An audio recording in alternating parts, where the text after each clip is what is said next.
welcome back to another Conductor Friday live stream. I am joined by Tommy Toon World, George the Italiano, still rocking it out there in Florida, and the one and only Mr. Webba.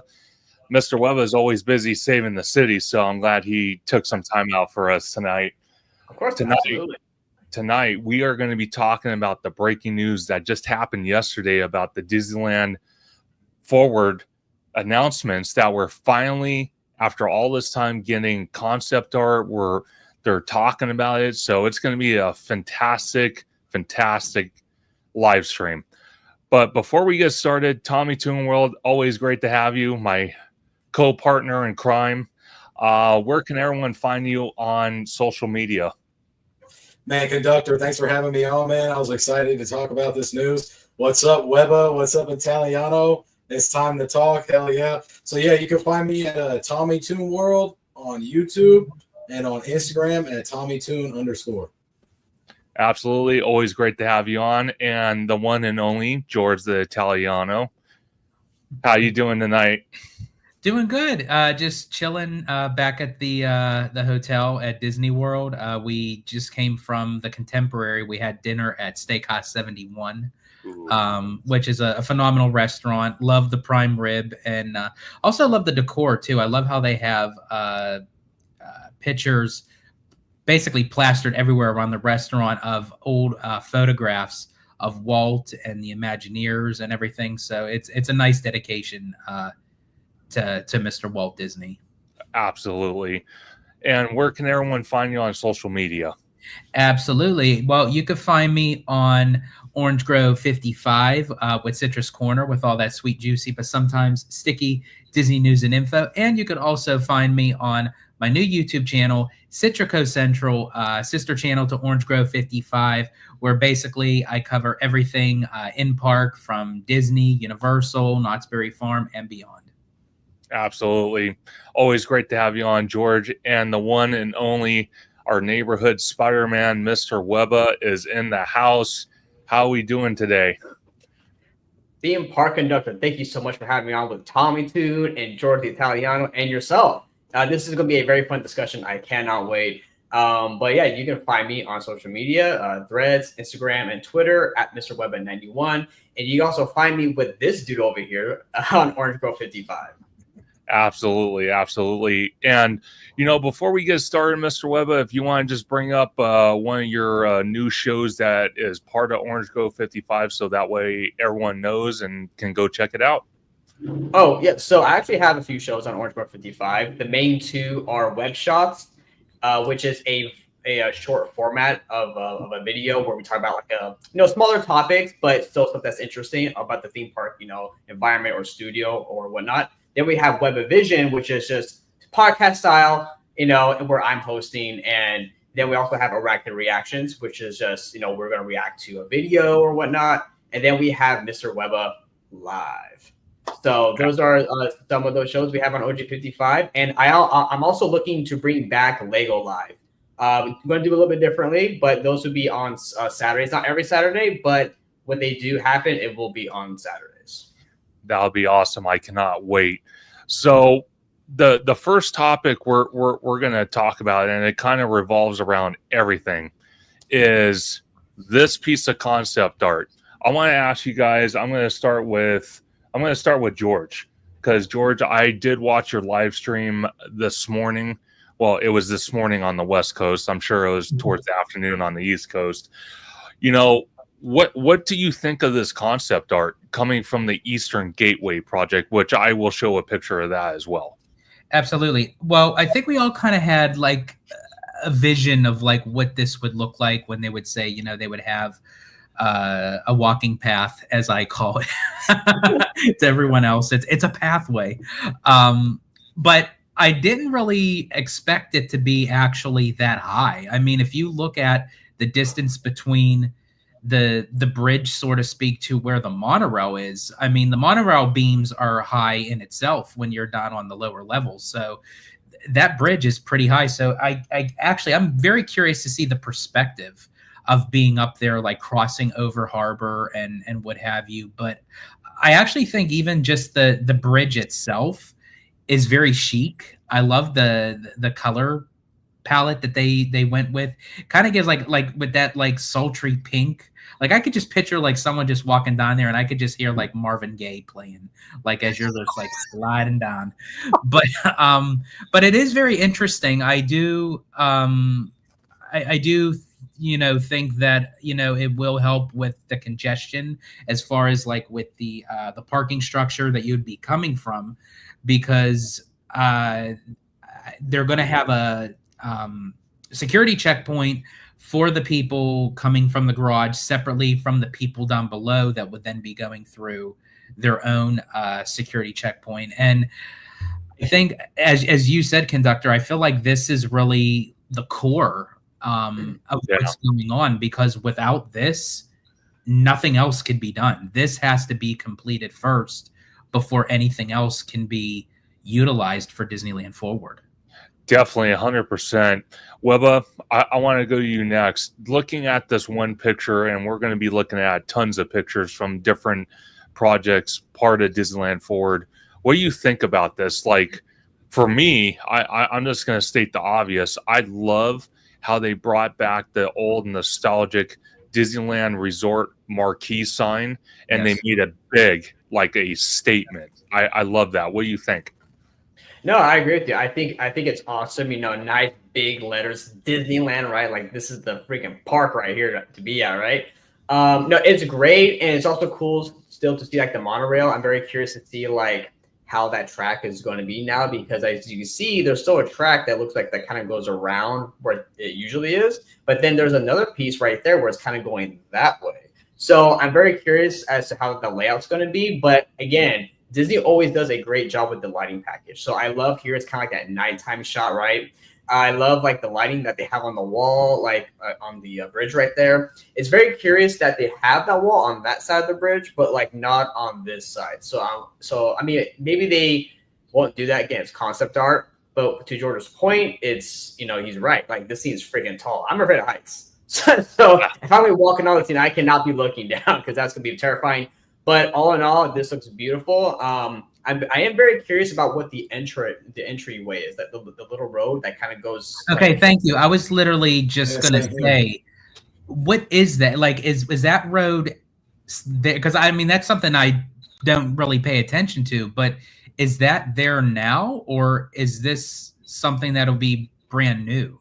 So that kind of looks like to me the current entryway. Okay, so before DCA, right, you would enter straight like from Harbor like into that where it says Disneyland at, right, where the buses go now. You would go there, go to the parking lot. Now you go in there, it's only for buses, and you turn right and you go down that kind of pathway past the little like drop off of the Ubers and stuff.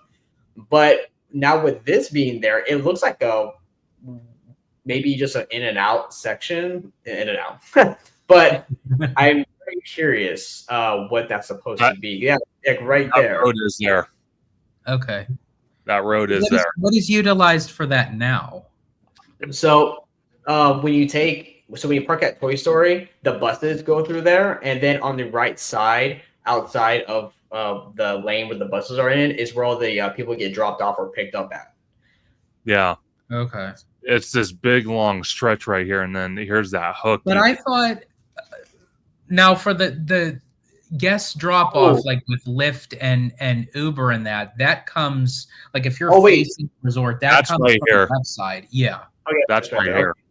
And never mind then. I don't know what that's supposed to be then. I'm not sure. Now, also too, before you move on to Tommy, I do want to say, as well as that other piece of concept art, another crucial thing that they definitely made known is on the left side, you could see the back end of where the show building is for Pandora. Yes, right over here, just right out of the frame too. Just quite interesting. As I said, it's Pandora's ass, just like sticking right there. Hey, as long as they blend it in and it doesn't look like a building, I'm okay with that. So I have a question for you guys. What is that pillar that's like right in the middle? If you look at it, there's like people like walking up and down it right there. Right, that's what I was looking at too. And that looks like the more modernized part too. That's why I was wondering it looks like it's just the structure that holds up the end of it, or what is it? Like just a fixture to stare at? This is what I think, because obviously this pedestrian bridge, which is going to be connected to the Eastern Gateway parking structure, I have a feeling that this walking path, as George likes to call it, I love that terminology, goes it gives you the best of both worlds. You can go all the way down, which kind of leads you either into the Esplanade towards where Portos is going, or if you want to go right into the park. See, it's kind of weird. It's vague, but it's not vague, because I kind of feel like there's some type of staircase that can get you down to the ground level. But it's because what Ebba was saying before, there's like, it's almost like a fork in the road, right where you see you could zoom in that structure. You have where you could just walk off straight, but then you have a curve that goes down into the same level. So why would you need two separate pathways to get to the same location? I don't know. Yeah, I think maybe it's just that one, and then this is the fixture that they have to hold it, or how they make it or whatever. Definitely. That's what I'm thinking.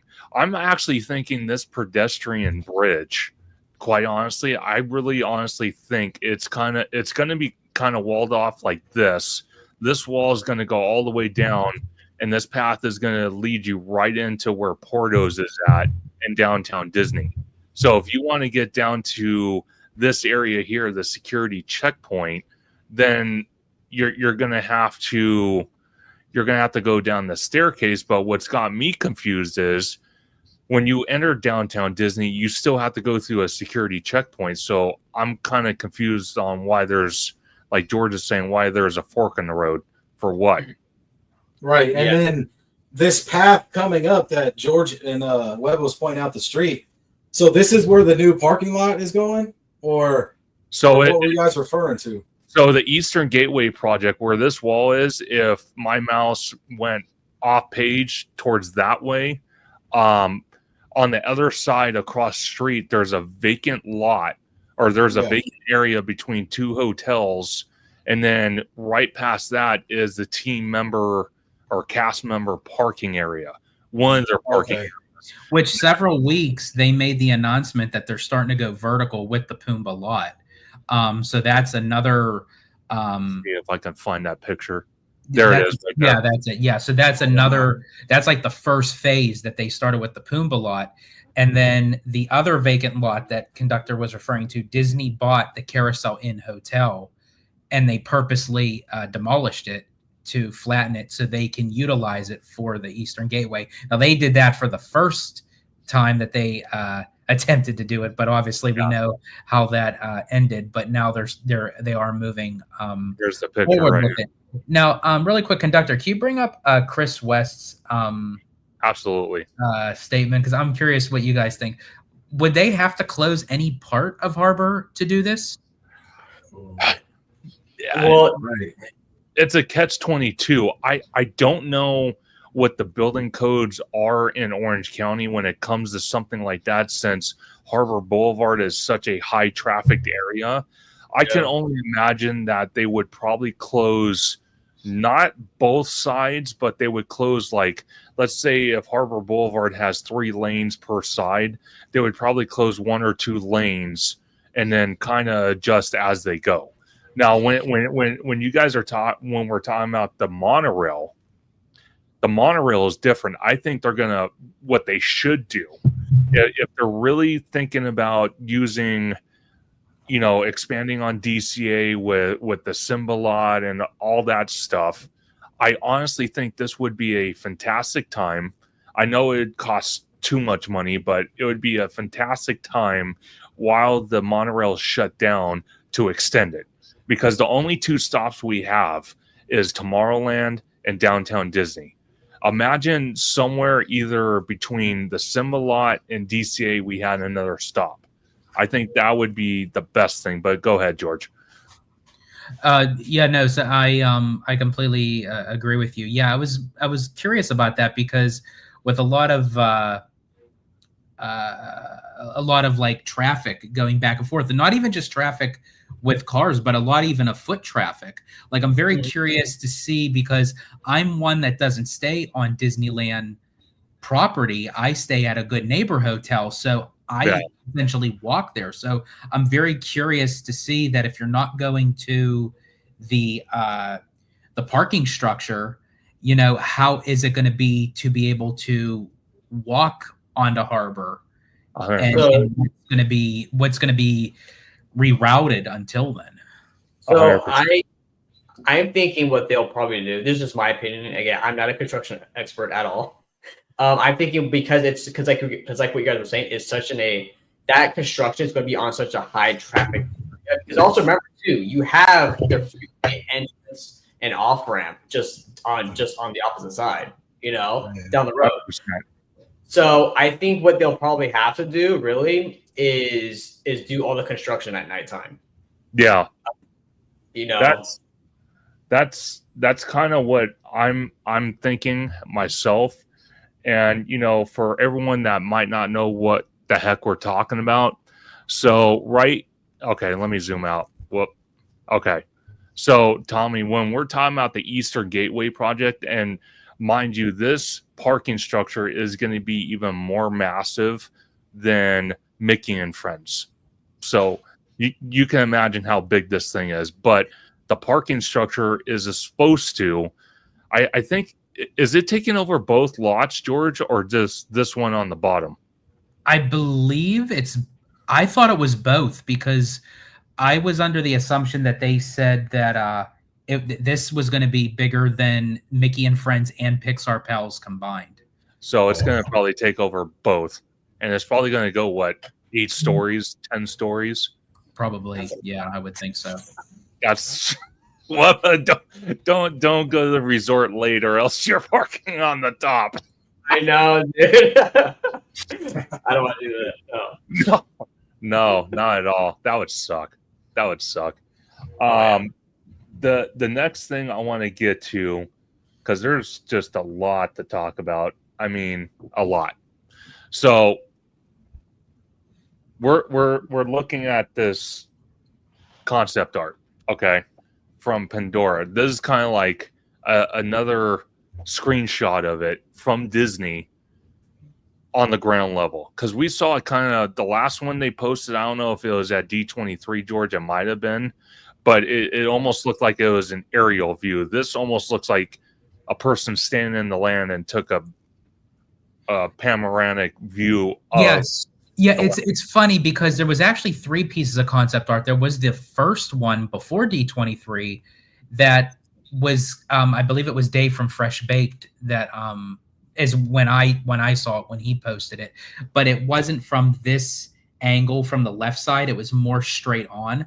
But what I found funny was that original concept art, you saw more of the water feature in the center. Yes. This one, you can kind of see it more towards the left, and it kind of curves into where the giant bloomin' onion, or who said it? Who said it yesterday? That I think it was Candid Camper, the giant butthole, is what he called it. Because that's essentially where the main attraction is going to go. But yeah, I think it's interesting that this kind of looks a little more different, even from the aerial shot concept art. Yeah. And I'm sorry, I don't know what it is, but that giant thing that's sticking out on the right-hand side, it's like sticking out where, that thing, I don't know what it is. For some reason, it reminds me of like the cannons that they use in Rise of the Resistance. Yes. That shoots at, that moves back and forth. I don't know why. But yeah, it's very interesting. I'm just very curious of how serene and organic that this land looks. Of how, my main concern is, I understand that, you know, if you clear out the back lot, obviously they're going to get rid of Monsters Inc. They're going to move into the bus load unload area. You flatten all that out, I'm for sure, you know, there's plenty of room for there. I just don't know the transition of how that's going to look when you're coming off of Buena Vista Street. You're walking down Hollywoodland, because mind you now, from what the description said was they're not touching the Hollywood Strip. That's staying. And then on the right side, you have the Hyperion and Mission Breakout that's moving to Avengers Campus. And then on the left, you're going to have Pandora. Yeah. Right. So are they gonna start working where Schmoozies is at or past Schmoozies? Because if they're knocking out monsters, I'm just trying to see what section. I think Schmoozy, like, yeah, everything from. See, but here's the thing. Because let's say the parade goes down that street, but then the left side when you walk underneath the sign. Yeah, I think. Now they may add more to this, but as of right now, they didn't mention anything of Mickey's PhilharMagic. No. And from what I've known, it's just that entranceway, yeah, right by Schmoozies, and then downward. Now, I don't know if they're going to utilize that street, that part of the street as well, or if it's just going to be in the backlot area. Yeah. Because this concept art looks huge.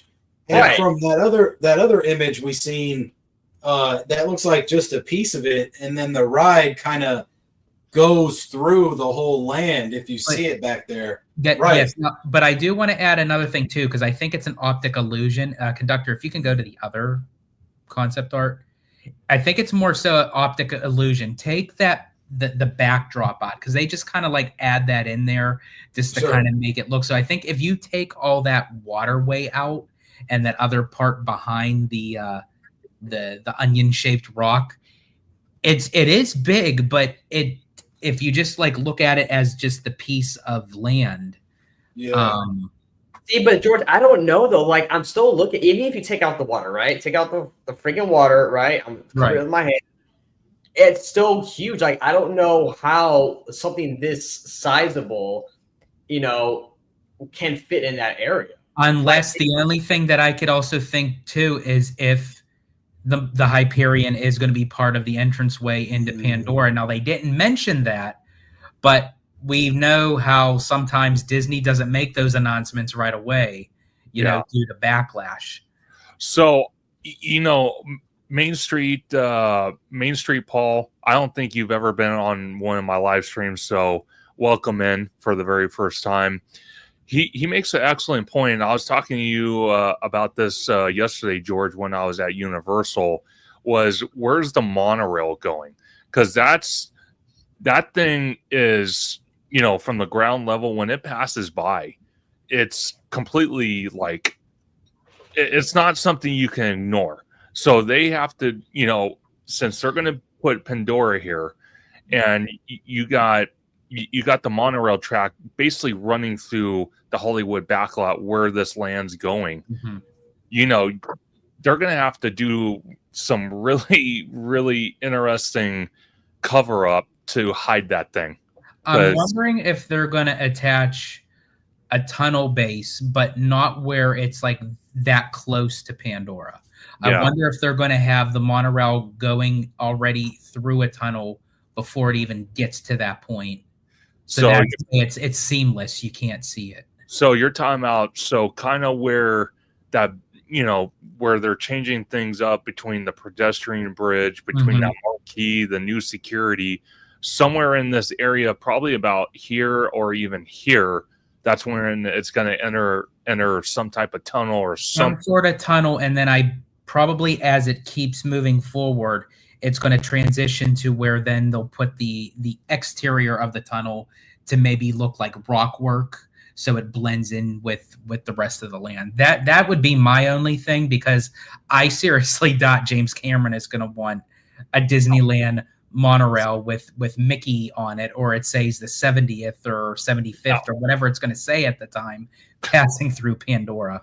Absolutely. Well, here's the thing, though. If you go back to the new concept art, Conductor, where no, sorry, not that one, but the first one with the bridge. I'm sorry. Let me go back to it.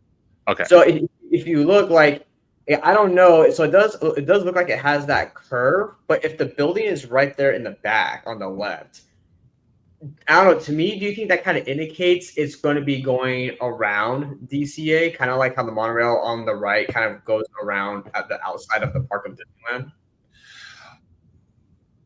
George, I'm going to let you answer that, and then I got some I want to bring up. I mean, it's possible. I just don't know.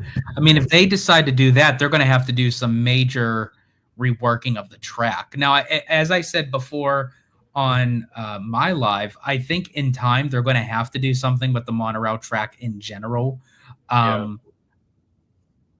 just don't know if they're going to do it right now, but they may. That might be part of, while they have all this stuff that's going to be blocked out and down. They very well could. That maybe while certain things are done, because even they're doing that with the Walt Disney World Railroad. With they're basically just going to have it do like a shuttle loop between Tomorrowland and Main Street, while the whole left side of Frontierland that's going to be down for Cars and Villains. So, I mean, I can see them possibly doing that. Now, the only thing is that if they don't do that, the reason why you might see the monorail now where you can see the back end of Pandora is because technically it's not in the forefront of the land yet. So right where the concept art cuts off, that could be where the tunnel starts. Okay, so I got another option.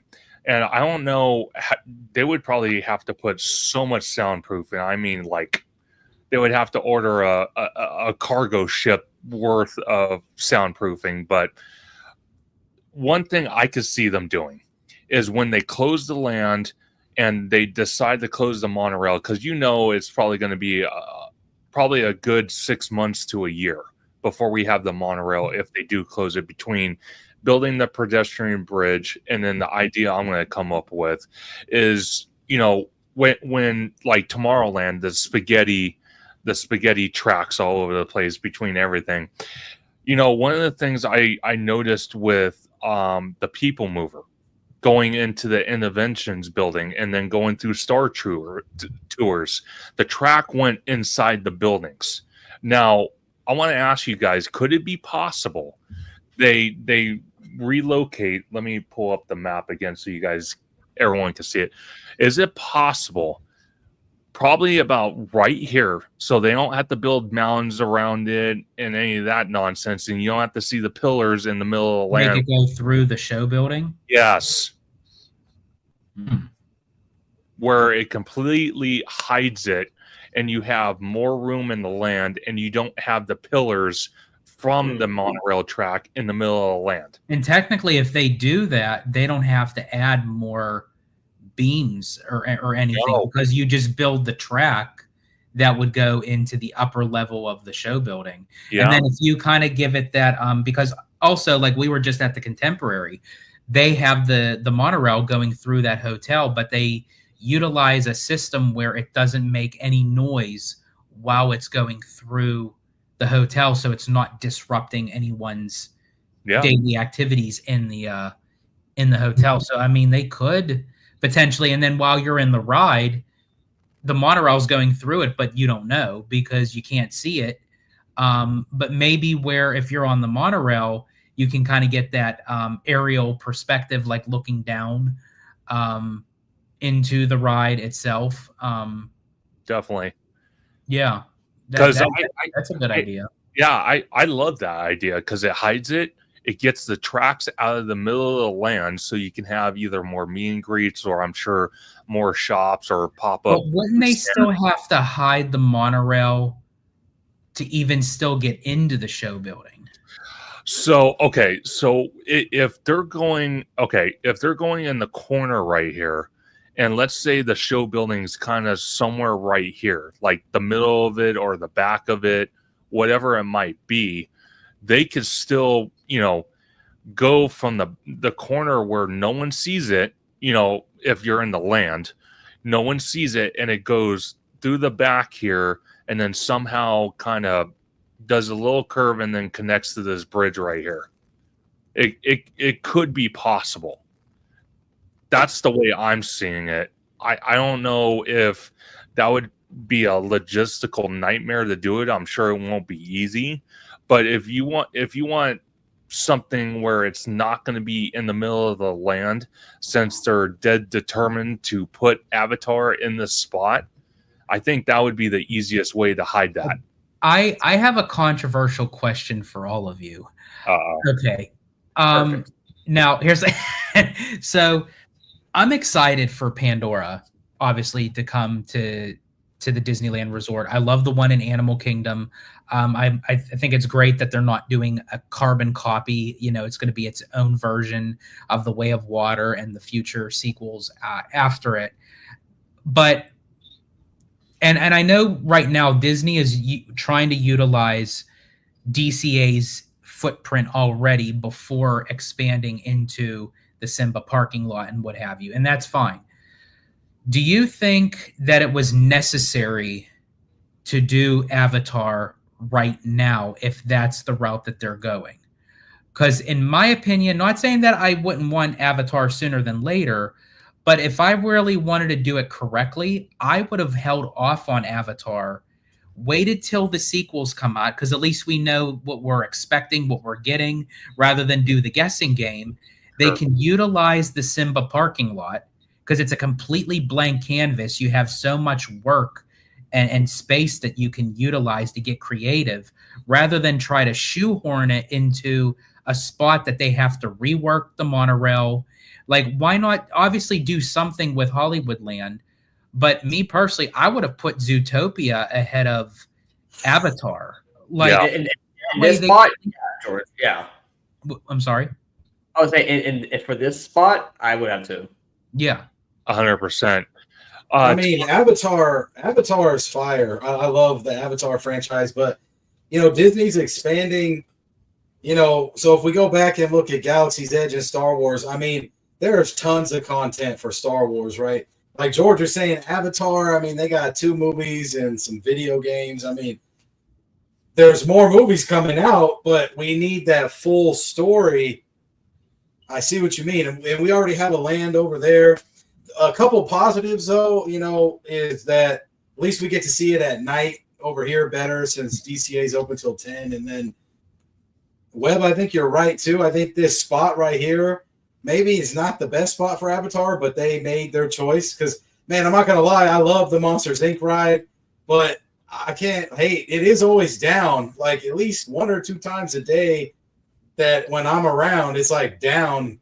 Which I'm really trying to figure out what closes that ride down. So, right. Like, it's a simple kind of dark ride. I don't understand. The door area, maybe, with the you know, the purple, the enemy, the guy maybe showing through. I don't know. You're right. Like, I don't know how it could shut down all the time, but I love that ride. So it's like a give and take for me. It's like I'm getting something, but because in a way, here's the thing with that, Tommy. You bring up a good point with that, because even though, yes, Monsters Inc., it's kind of not the IP is outdated, but the ride system's a little bit outdated. They basically utilized it to get rid of the superstar limo. You know, they had to put something in there, but they're essentially removing a ride to put in a ride.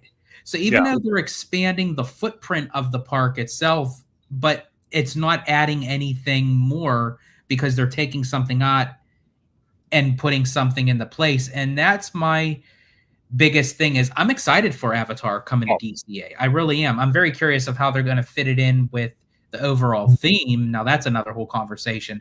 But this particular spot, I feel like that we could have Avatar at DCA. I would have just preferred them to wait, utilize the Simba lot when it comes time for it, and do something else in the meantime with Hollywoodland. And the first thing that comes to my mind is Zootopia, especially with the sequel coming out. I mean, it's already, you know, that would be a great cross promotion between movie and announcing a land. Zootopia overseas looks fire, bro. It looks cracking. And then you wouldn't even really have to do anything with the monorail because Zootopia is a very rural, metropolitan kind of city that just involves animals, but you wouldn't even have to touch anything of the monorail. Yep. And now they have to touch it. Yeah. I was telling OG this last night. So Hollywoodland, right? I wish the entire theme would just go. I don't care for it. It's my least favorite area in the entire resort. And I personally, I'm just not a fan of like a Hollywood themed area, if that makes sense, right? Like That's why I love Universal Studios in Hollywood, because it's actual, like, it's a studio, right? Yeah. You know, that's great. I don't really, personally, I don't like these kind of thematical. You don't like the gimmick of Hollywood.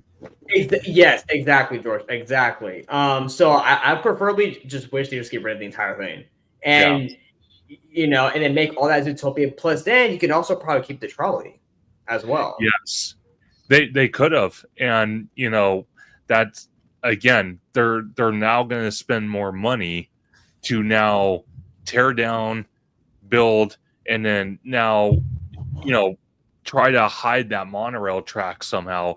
Like I said, I think it would be perfect to have it like George was saying when him and Abby went to the Contemporary restaurant, that the monorail goes right through the hotel. They could do the same concept here and have the monorail go right through the back of the show building and hide it completely. And it would give that land more space. Because I feel like trying to put mountains or whatever they're going to try to do, rock work, to hide that, and it's still in the middle of the land, it's going to look weird. It's going to be like Tomorrowland 2.0 with the dead people mover tracks. Yeah, I mean, the only thing I can think of really is that if you take out the curvature of the monorail going through, you know, the entire section of DC area here, and just have it go around the perimeter of the park, you know, and have it go all the way around to even like going past where the new Coco area is going to be at, you know, and then you go through the whole there. And we're going to talk about that next. I just want to jump on the chat real quick and get these questions knocked out. Captain Mickey Mouse, I don't think he's been on the show either, so welcome in. He says, is that true, your guys is getting more monsters? I think he means creatures for Pandora. Are we going to get more maybe meet and greet creatures in the land? Or does he mean more Monsters Inc. when it's gone? Because I think Monsters is done. I think it's gone now. Yeah, I think if they're referring to Monsters Inc., I really don't think they're going to take Monsters Inc. out and then reroute it to another thing. No. Although I will say this, and Disney, I know you're listening because you've listened to me before. Do not scrap all those Monsters Inc. audio animatronics. Utilize them. Ship them to Florida. Utilize them in some way within Monstropolis and Hollywood Studios, especially Roz. I would love for them to relocate Roz into the queue of the roller coaster where it's like the facial recognition where she's talking to guests. Like, as I said, don't scrap all of them. Like, utilize some of them that you know you can still get something out of them. Well, George, I guarantee you, with the new Monsters Inc. right over there in Florida, they're going to have like modern audio animatronics of those guys. Well, that's true, but if you look at Seven Dwarfs Mine Train, they utilize the old Snow White's Scary Adventures animatronics in the final scene in the cottage where Snow White is dancing with the dwarves. They did. And they still utilize them. So not necessarily like have them be like the main center focus, but maybe like even if you have them as part of like a backdrop or something, or maybe include them like maybe in Harryhausen's, like in the restaurant, like where they're just like kind of like moving. Sick. Yeah, that would be sick. It's a great way to not scrap but reuse, and I'm okay with that. You know, if they're going to use it for another purpose and it's not going to just sit in the warehouse and doing nothing. Tommy, you have anything to add to that? I mean, I'm just saying now the only representation of Monsters Inc. is going to be in the float, or on the floats in the parades. Yeah. You know, it's going to be lackluster, especially all the merch that they try to sell with Sully's tail and everything. It's going to be hard because, you know, they don't want to kick out too much Pixar stuff, you know. Well, and I was just going to say that too, because they are really getting rid of a Pixar IP in a park that holds a lot of Pixar. See, but okay, so here's the thing. I'm going to get a lot of flack for this, okay? But I'm fine with that, okay? I like Monsters Inc., right? But I'm not like a huge fan of it per se. But why is it that Walt Disney World is getting a coaster, right? An awesome coaster of it, we already have a Monsters Inc. attraction here. Why not just transform that, tear it down, and then give us that attraction over here? See, you could have done that too. You could have turned that into Monstropolis because again, it's a rural metropolitan kind of thing. So that way, it's less of a blow, so to speak. Because if they do get rid of that Monsters Inc. attraction, it's like, okay, well, we're giving you something much better.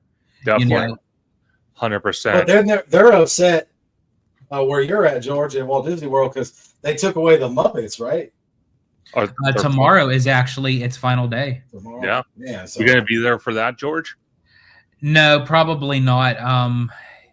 If I had the extra to get a ticket, tickets are so expensive just for a one day.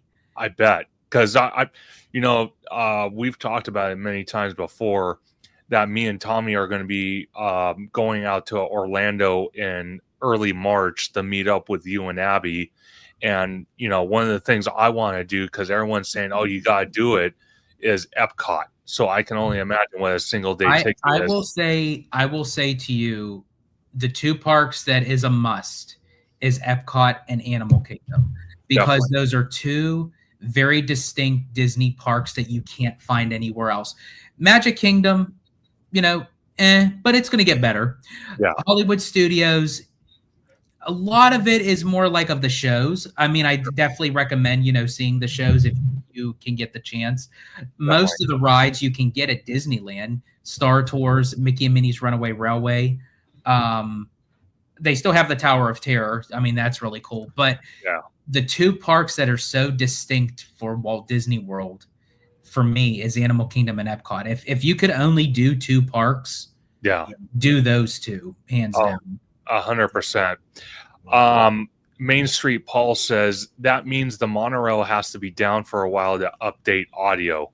Yeah, it's they're going to update audio. They're going to update probably the track as well if they do in that certain section of Hollywood Studios or the back lot to relocate. Hopefully Disney is smart and they put it through the show building so it completely hides it. But yeah, it's going to be down for at least 6 months to a year, if not even longer. So who really knows? But also, Main Street Paul again says also they could have updated the monorail all the way to the Simba lot. Then the monorail can expand to the new land. I find it interesting. Before we start talking about Coco, I find it interesting that they decide to put Pandora in the Hollywood backlot, which makes me wonder if they have a bigger IP they want to throw in the Simba parking lot. And George, me and you were talking last night when I was at Universal. You want to let everyone know what your thoughts are on that? Yeah, I personally feel like, just as you said, that if they really are, for how of a stickler James Cameron is to detail, and let's face it, just like J.K. Rowling with Harry Potter, Avatar is James Cameron's baby. He's going to coddle it like an egg. But the fact of how they convinced him to put it here as opposed to the Simba lot, I don't know how they did it. I don't know if, as I said, if they're reworking something that maybe we're not understanding. And when we see it, it's like, oh, why didn't we think of that? But anyway, they may have a much bigger idea in mind of what they can use in the Simba lot. And the one that keeps on popping into my head, because it's been thrown around so many times, even back when Disneyland Forward was still trying to get approved by the Anaheim City Council. And Josh D'Amaro even mentioned it again, I believe about a month ago during his Q&A meeting, was Wakanda. Yeah. And you could even see a little teaser in the concept where it shows the giant panther head that is utilized in that space. Now, again, that you can take it with a grain of salt, but the fact that Josh D'Amaro mentioned it recently, and that was one of the main key lands that they said the Imagineers were focusing on. Plus, it's also a good connection to the campus, but it would just be in its own separate kind of entity, if you will. But I truly feel like, and then plus Black Panther 3 is going to be coming out with Yeah. T'Challa's son. So I mean, they can utilize the new storyline, the new characters, Definitely. and I think honestly, Wakanda is going to be one of. There's going to be more, but I Yes. think one of the top contenders is Wakanda and Simba. Well, and also what you could do too, because you have a kind of jungle like aesthetic, right, with Wakanda. You know, because here's the thing, kind of going back a little bit, Simba Lot's huge, and even if Pandora were to go there, I wouldn't want the whole thing to be Pandora or just one IP, right? That's kind of been my kind of issue with like talking about, and Tommy, we talked about this last time, is having like how much space should an IP have, right? Because you only have so much real estate, right? I want multiple IPs. So if they went to Simba and then they put like, you know, they made Wakanda, but then that can also tie in, and we even got kind of a hint at this, that Disney was also looking at possibly adding Encanto into Disneyland as well, or the Disneyland Resort. So you could have Wakanda and Encanto kind of mesh together. That'd be a perfect kind of transition because they both have that jungle aesthetic. Definitely. You know, it's something that I would like to see, but the only problem I have with Wakanda going there, George, is because it's in the part of the MCU, so it would be far away from Avengers Campus. So how would that become relevant? So I think for me, I think if you were to have something as big of a scope as Wakanda right next to the campus, for me, I feel like really wouldn't make sense. Okay. Because you would have the campus, which is basically our world, and Sure. then like right next door, then you have Wakanda. So it's almost like maybe you can have it like connected, but not actually physically connected, where it's like you have to be transported from the campus to go into Wakanda. Webba, any thoughts on that? Yeah, no, that'd be kind of like the same thing, and I agree with George, because Wakanda is its own kind of world, basically, right? You know, it's hidden from the rest of the world. That's kind of like if you have Avengers Campus, but then you go to, you know, where's Thor from again? I forgot. Asgard. Asgard, right? And then it's like if you put Asgard right next to Avengers Campus, right? That would make sense because Asgard is a far off world place, you know? Yes, it's still part of the MCU, but it's like out there. You know what I mean? So yeah, I definitely see where George's coming from, and I agree. Now yeah, go ahead, Tommy. Yeah, Tommy, any? Sure. Yeah. So, I mean, if you look at the MCU and you look at Marvel, I mean, what are some of the biggest areas or places that they always amp up? It's always New York, but are we really going to put New York in here? So Wakanda would be the next best thing, and they could do countless things with that. Sure. The only thing that I would be concerned about is like it's a sad, when it becomes a trilogy, it's like sad, you know, because definitely Chadwick passed away, then you know how they opened up the second one, and it's about, usually it's Black Panther's about struggle, overcoming the struggle, coming out. I mean, sure. It's Marvel, right?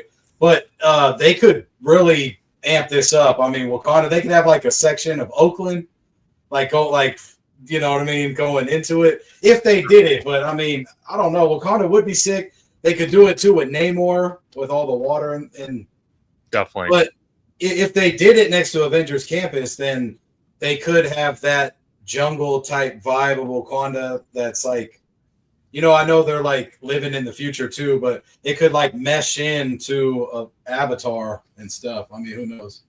Definitely.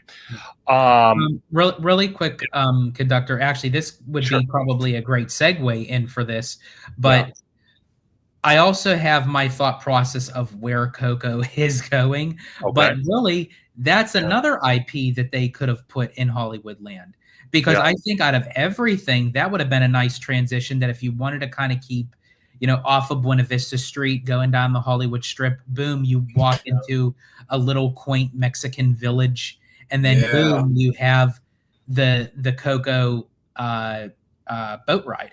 Yes. Right. No, that would be fire, bro. Like right there where you're talking about, like a nice Mexican village or town. That'd be solid. I don't know why they decide to keep Coco in the back all the time, even when they do the Day of the Dead show in November and stuff. They keep it in the back by the Paradise Garden Grill. Yeah, I don't understand that. Let me see if I could find a better picture, because I pulled up one of the tabs that show the. Let me see if I could find it real quick while you guys are discussing it. Well, while I'm trying to find that picture, I want to ask you guys this. Main Street Paul asked, so for the Coca ride, I see it says they will be doing construction this fall, but the Oogie Boogie Bash is at DCA this year. But the parade for Oogie Boogie Bash goes to backstage. And then he follows up by saying, does this mean next year, which is 2026, Oogie Boogie at Disneyland? What do you guys think about that? So I was telling the guys last night that maybe not do Oogie Boogie itself, like that Halloween type of event at Disneyland. Maybe come up with a new Halloween event for Disneyland, because I feel like that Oogie Boogie just fits better in DCA. And before Oogie Boogie, Disneyland used to have its own Halloween event. I forgot what it was called, but they just go back to that. I'm sure it shouldn't be too hard. But I mean, worst comes to worst, you can take Oogie Boogie over there, But I mean, either way, because look, if you have this construction going on with Coco, you're gonna lose out on the parade, right? Because the parade comes from that side over there. Sure. For Disneyland, they still have the option and the room for the parades. So either way, if people don't want to feel ripped off from going to like a Halloween night, event night, and they want to see a parade, have something to do. Okay, so actually, very good question. Now here's the other thing too. Anytime someone says fall, you automatically think, okay, during Halloween season. Yes. But really, it could be to the timeline of when the actual season ends and the next one begins. So I actually brought it up for like the first day of the seasons in 2025, and the winter season actually starts this year, Sunday, December 21st. Okay. So you have the whole month of November that's still considered the fall season. So they actually can start Coco in November after Halloween is over and Oogie Boogie is done, just speaking for this year in particular. So that answers that part. For the next several years, I can definitely see them moving Halloween temporarily over to Disneyland. I agree with Ebba. It would probably be in some sort of different format that would fit Disneyland, because Oogie Boogie does have a little bit more of an edge side with the villains that fits DCA. And honestly, that would probably help Oogie Boogie, because a lot of people have been complaining that, it's the same thing year after year. Yeah. So the fact that it may take a little breather and go on hiatus, when they do decide to bring it back, I think people would crave it more to say, ooh, Oogie Boogie's returning. Oh, we got to get tickets. We got to go back to DCA for Halloween time. Definitely. Now, when it comes time for the parade itself, the only thing that I could actually think of is rerouting the parade, because let's face it, they're not going to have the parade route going even past Pandora or anywhere near it. I really don't see that happening, but I can see them rerouting it into Cars Land. Well, I want to bring up an interesting comment. Shout out to Chris West. I had him on an X Spaces the other day on X talking about HHN news that broke. He said, I don't think so, because they wouldn't be able to make money from alcohol, and Oogie Boogie Bash and DCA is kind of like more of a adult park. Like, because they have the Food and Wine Festival, they have the Festival of Holidays, they have Lunar New Year, and then they have Oogie Boogie Bash, and it's a lot easier to get alcohol at DCA than it is Disneyland. So if they move Oogie Boogie to Disneyland because of construction, do you think that might affect something like that? Well, I think they're not really going to move, I think, Oogie Boogie to Disneyland. I think they would just hold that there for DCA. I think they would do something along the lines like Mickey and Minnie's Mickey's Not So Scary Halloween Party. I think like sort of something like that over at Disneyland. But I still think if they want to still capitalize on alcohol sales, they could still have seasonal alcohol beverages over a DCA, because technically that really wouldn't hinder any of the construction. So like they could still do like Halloween specialty drinks over a DCA, but I think just for the time being, for the next couple years, I think it's probably going to be sort of something in the format of like Mickey's Not So Scary Halloween. 100%. That is hard because it's going to draw a different crowd then. Like if you can't drink at the park when you're bringing your kids or whenever you're getting the candy or whatever you're doing, you want to be scared. You kind of want to goof off. You kind of, but I mean, at HHN, I'm not walking around with alcohol, but that's just me. I don't even know if you can't. Right. No, but it's just the fact that you have access to it. Like, right. So like it's hard then if, I expect to have access to it, but then we're at Disneyland and I can't. But man, Oogie Boogie, man, when are the tickets dropping? Gosh, I say it every time. That's the other thing too. That's like so strange. Like they already announced Mickey and Minnie's Not So Scary. They announced HHN. And normally by now we even get like a little teaser trailer of like new villains that's going to be like Hades was last year or whatever. Yeah. Right? No, 100%. Tickets could drop at any time. Look at HHN. They dropped their first house on a Sunday, which I don't even think they've ever done that. And then days later, they dropped tickets because me and Tommy were like two chatty catties on the phone talking back and forth, figuring out. I just wish to drop it soon so I don't have to use my Social Security check to buy the ticket. Oh my God, I love that comment. That's so... Hey, George, are you going to HHN the first week or what? Yeah, actually, Abby and I were talking about it. We're actually going to try to go first day on the Thursday. All right, so you should get RIP for 6 p.m. if you can. That's what me and Tommy are doing. Yeah. What is it? What is it? RIP. The RIP tour for if you can get the time slot for 6 p.m. 6 p.m. Okay, I'll keep that as a mental note. Definitely. Yeah. I want to ask you guys about this concept art.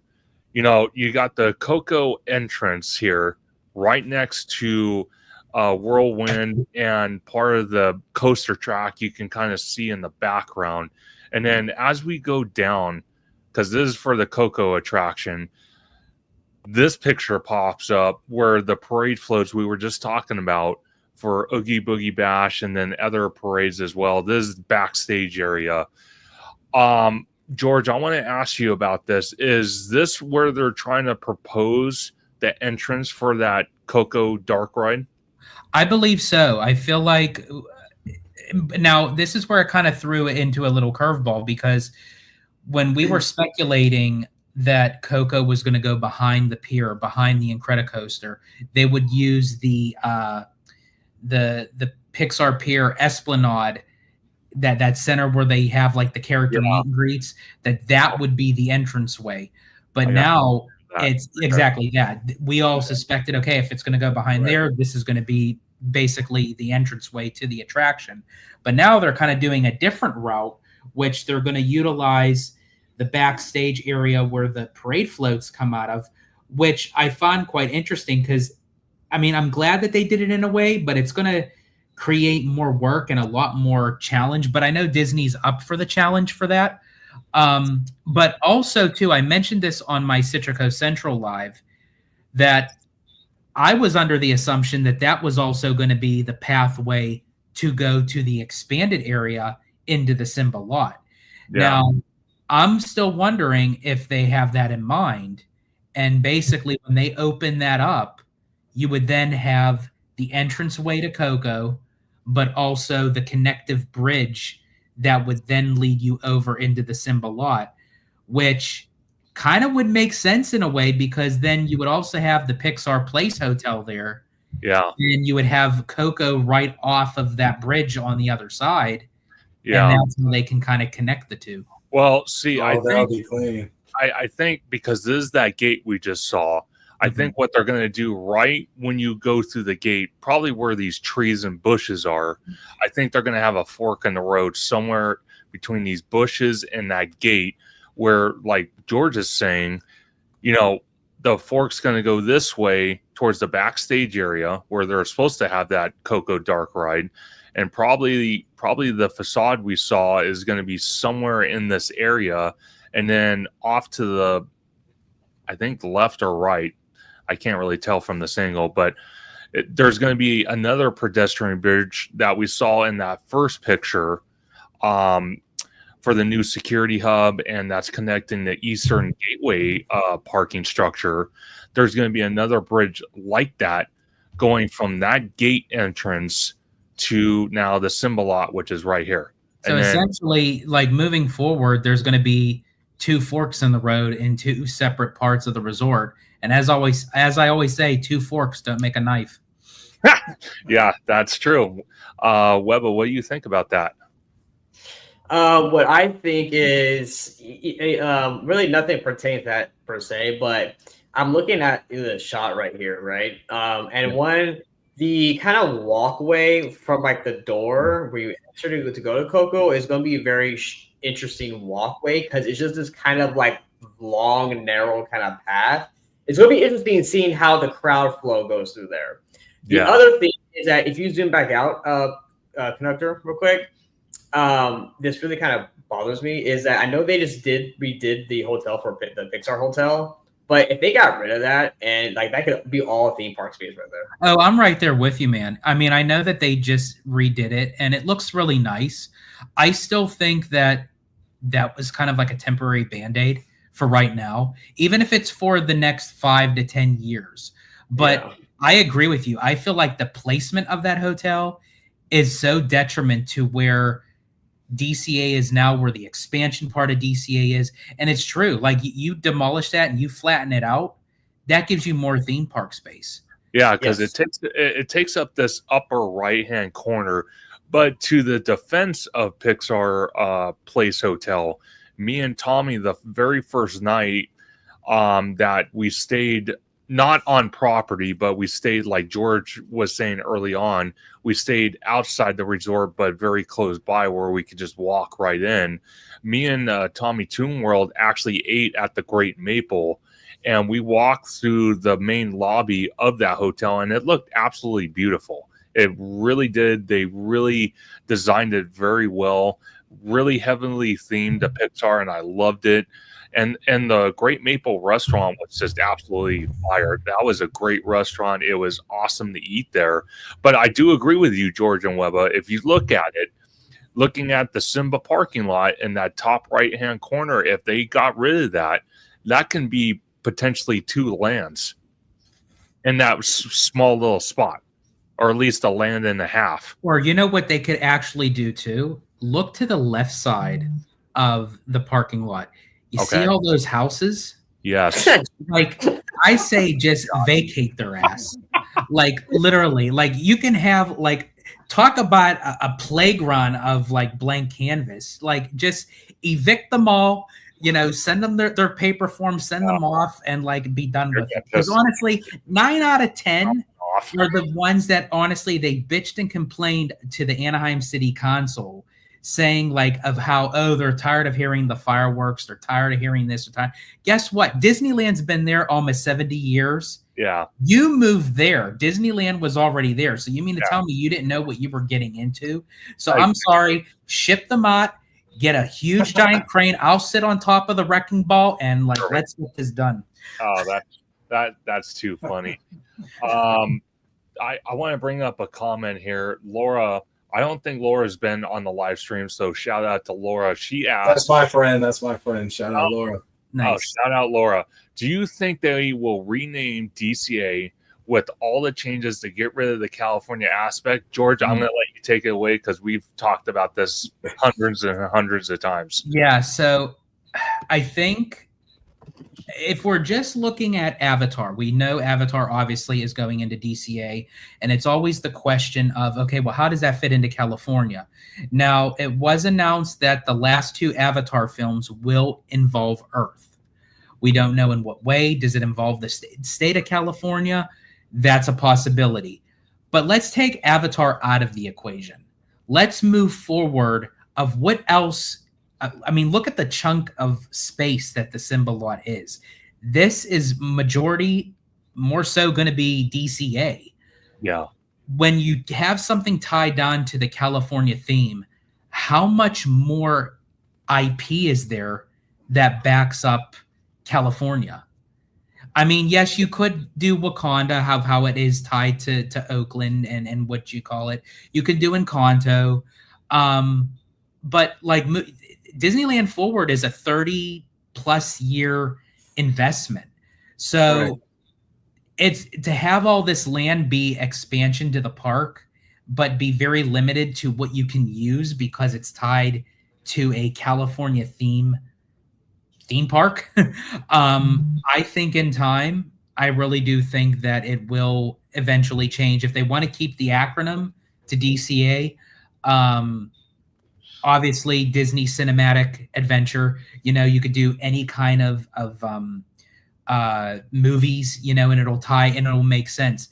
But I'm actually going to pass it over to Ebba because I remember he said this idea to me over the phone, and it's quite genius in its own way. But you really have to think about it, like when he says it, of how it kind of makes sense. Oh, So yeah.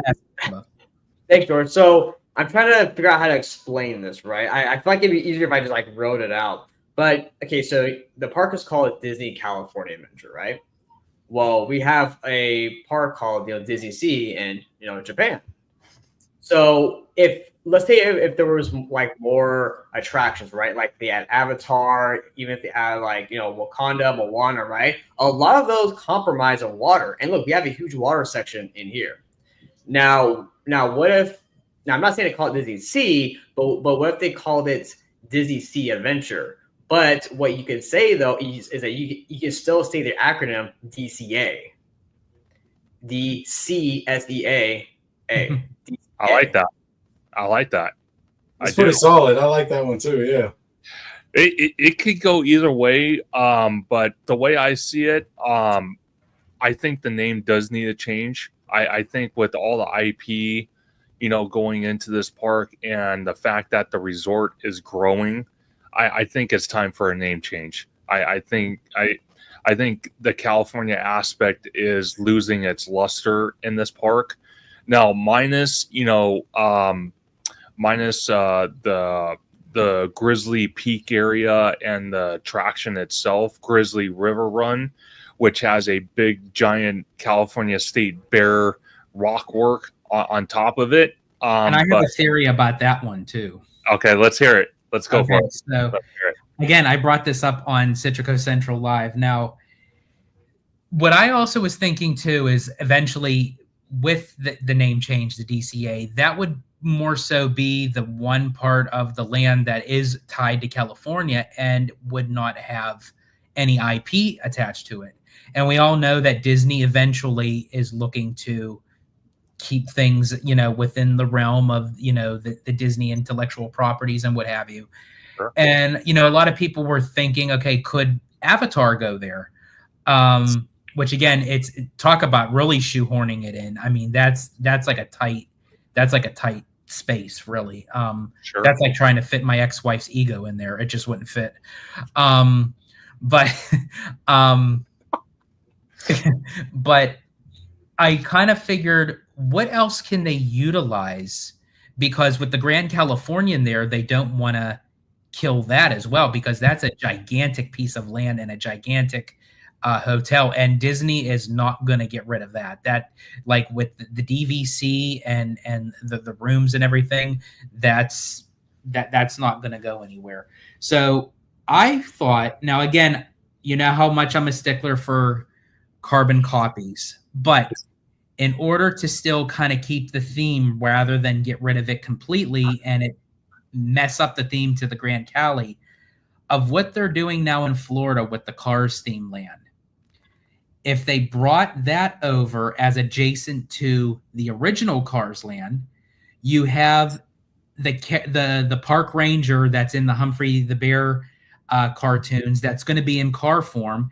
he's actually the narrator in Grizzly River Run. Yeah.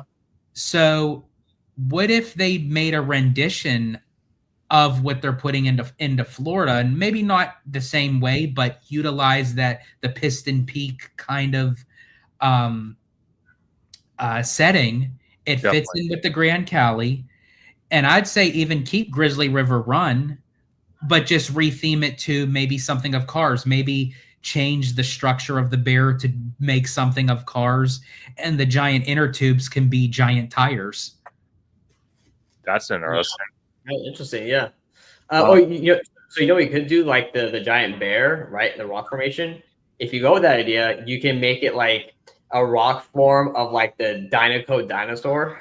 You know that. Oh yeah. That'd be awesome. I wouldn't be opposed to that, Tommy. What do you think? I mean, that would be good. What else is over there? Soren is over there too, right? So that thing can go. Yo, no, hold on, whoa, wait, hold on a second, okay? Check it out, okay? This is my Weba's Imagineering idea, okay? Okay, you can do whatever you want with Grizzly River Run, right? Whatever, you keep it, get rid of it, make it another bear theme, bring back country bears, right? Yes. And make this whole area bear country, and then turn Soren into Tailspin. Oh man, that's it. That's it. Love it. At least for people our age, right? Oh yes. Oh yeah, 100%. Well, essentially, yeah, because then if you go that route too, then you wouldn't even have to touch Grizzly River Run. It would just stay just as as Grizzly. Because you can only imagine how big that's going to be. You know what I mean? It's a massive footprint, so you can only imagine. But the fact, like George was saying, it bounced off him.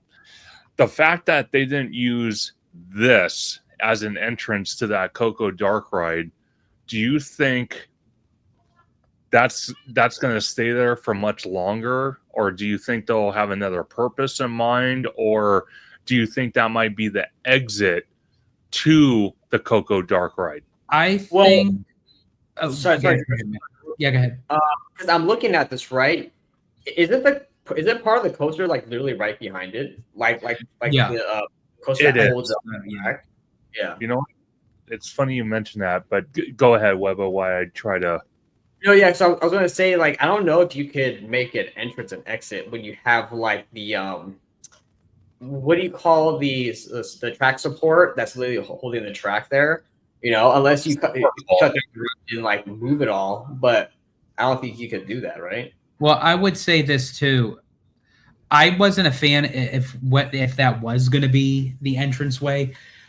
There are times during the day where Pixar Pier is so congested, and it gets such like a cluster of people there. So to imagine the people traveling back and forth just within the pier alone, and then you're going to have people going into this attraction, coming out. I think that's going to be too much of a bottleneck.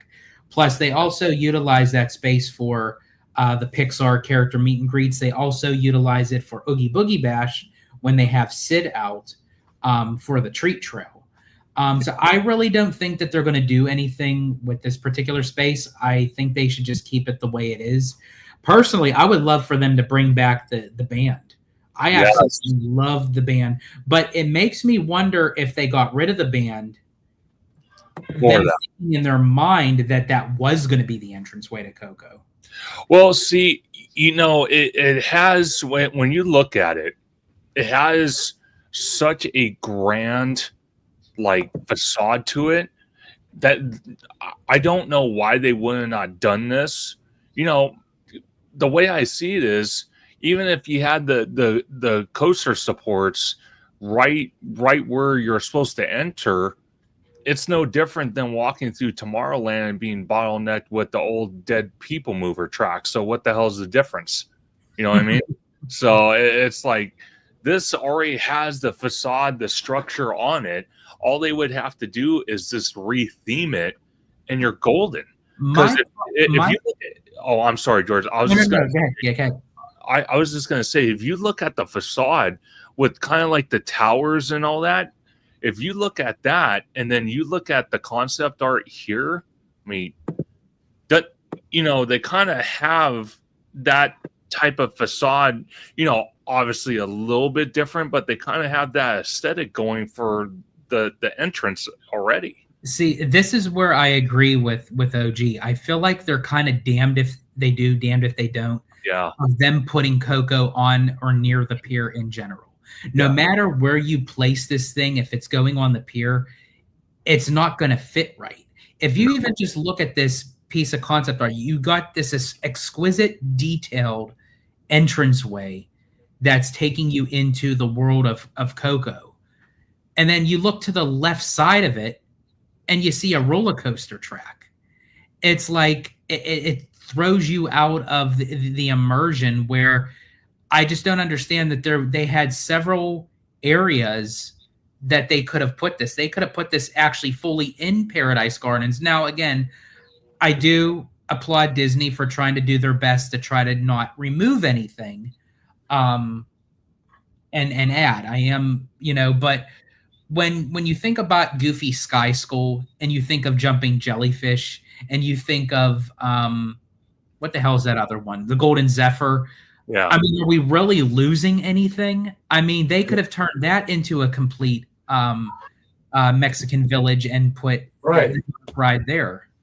Yeah, I mean, that's a good corner for it too. I mean, that's like a perfect spot for it. Because if you're because we're looking at Google Earth, you know, like George was saying, all three of those attractions. Then to the very far right, you got Goofy Sky School. That whole area couldn't have been a land, easily. Mm-hmm. Easily a land.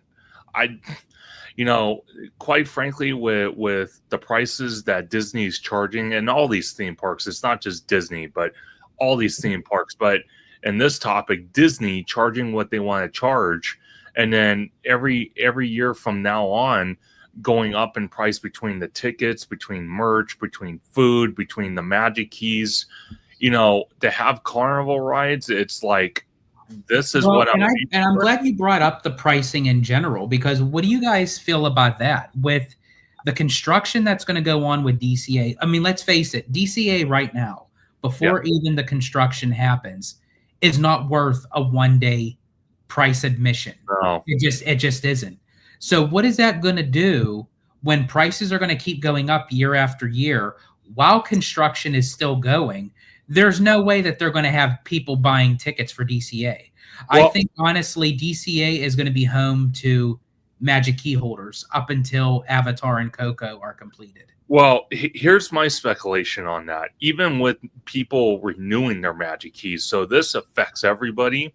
I personally think whatever projects are part of Disneyland Forward, and I'm talking about the Avengers Campus 2 attraction, Starflight Labs, and the e-ticket attraction.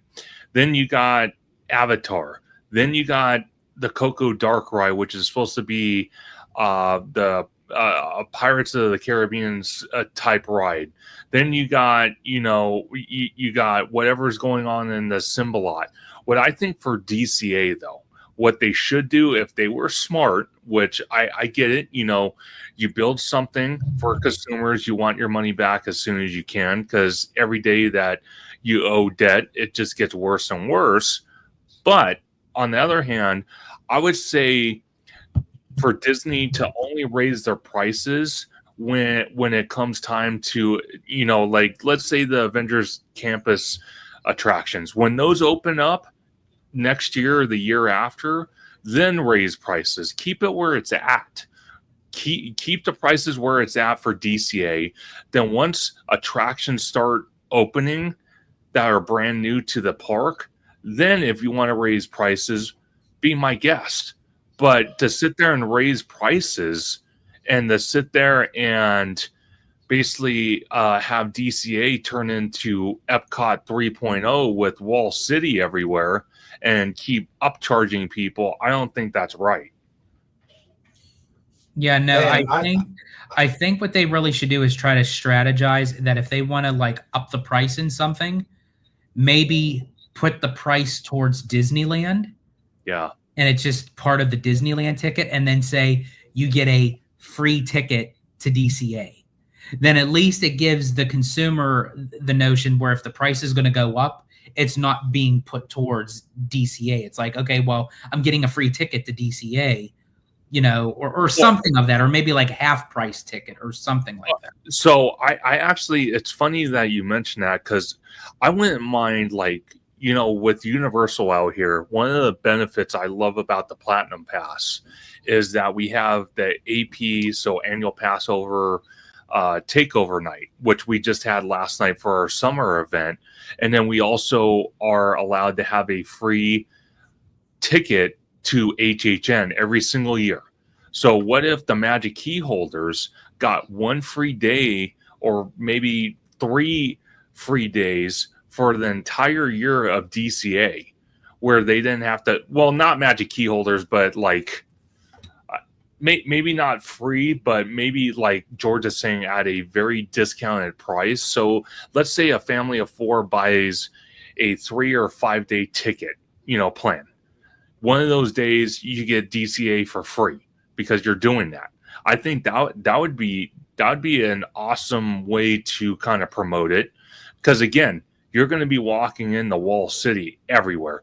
Now, like with the Coco Dark Ride, it's going to be backstage, so that area is not going to be affected. But right now you got the Avengers campus, which is kind of affected because that path, or not pathway, walking path between Avengers campus and Cars Land is blocked off by a construction wall. So I get that. And then obviously Hollywood Studios, the Hollywood backlot, is going to be behind construction walls. Man, I like DCA. I wish that, like, in time, that they would, if the price is going to go up with the Magic Key, do what Universal does, like what they do with HHN, like attach the Halloween party to the Magic Key. Like, give us something worthwhile to have the price raised. Definitely. Tommy, you were saying? Oh, no, I was just saying I like DCA with the festivals, man. I mean, I think people are always going to flock there for the festivals, the Festival of Holidays, Lunar New Year. Last year was Pixar Fest. You know, we got food and wine. I feel like DCA doesn't feel full unless they have those food carts out. Yeah. Yeah. It makes it more like a community thing that makes me feel like I should go there. But of course, when you're going to a Disneyland resort or any Disney property, you're going to spend money. But like George said, I feel like DCA, you know, is just like a one-day stop, or even not a full day, unless you're going to spend money at the restaurants and stuff. 100%.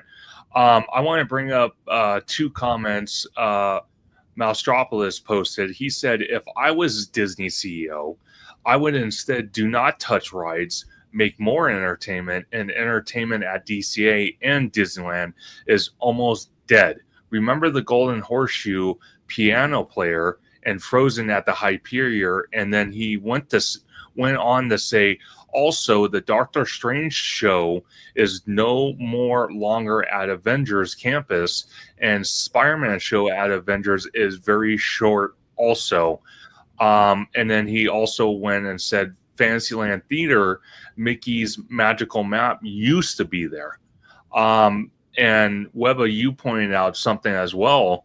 You know, we need entertainment. Now, I want to ask you guys, with the expansion going on at Avengers Campus, and, you know, that wall I talked about between the walking path between Avengers Campus and Cars Land, do you think once that reopens, they will bring back the Doctor Strange show, and maybe they'll try to reinvent the Spider-Man show?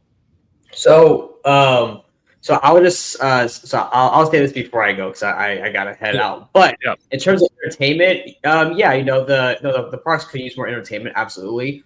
But this is my opinion. I feel that a lot of daytime entertainment at the Disneyland Resort, again, I don't know about Walt Disney World or any of those other parks, I feel that they're always just kind of mid. They're not really anything fantastic. I mean, I'll watch them and whatever, but it's not. But these daytime shows are never really like amazing, right? Like the Spider-Man show, it's pretty corny. You know, how come we don't have like a Spider-Man stunt show where like he's being shot at and he's like beating up on like baddies? You know, dude, that would be dope, right? Not this Spider-Bot thing. And if they're gonna do that, like really hit somebody. Like I want to see blood. Like I want to see like real.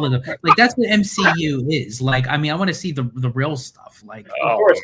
But I just feel like that the Disneyland Resort, whether it's DCA or at Disneyland, they've always kind of struggled with these daytime shows, right? You know, Mickey's Magical Map. You know, way back in the day, you had that Hunchback, you know, show, stunt show, whatever, by Big Thunder. You know, the Hyperion, right? They have stuff in and out of there. You know, so it's just, I feel like they don't know really what to do for daytime entertainment at least these two parks. Because I do agree with you with that, Eva, because I mean they do get people, but it's not like big foot trafficking for that. Unfortunately, I enjoy it. It's almost like you know it's there. You may not stop and watch it, but it's there. But at the same time, it's costly. You know, to keep a show in the Hyperion.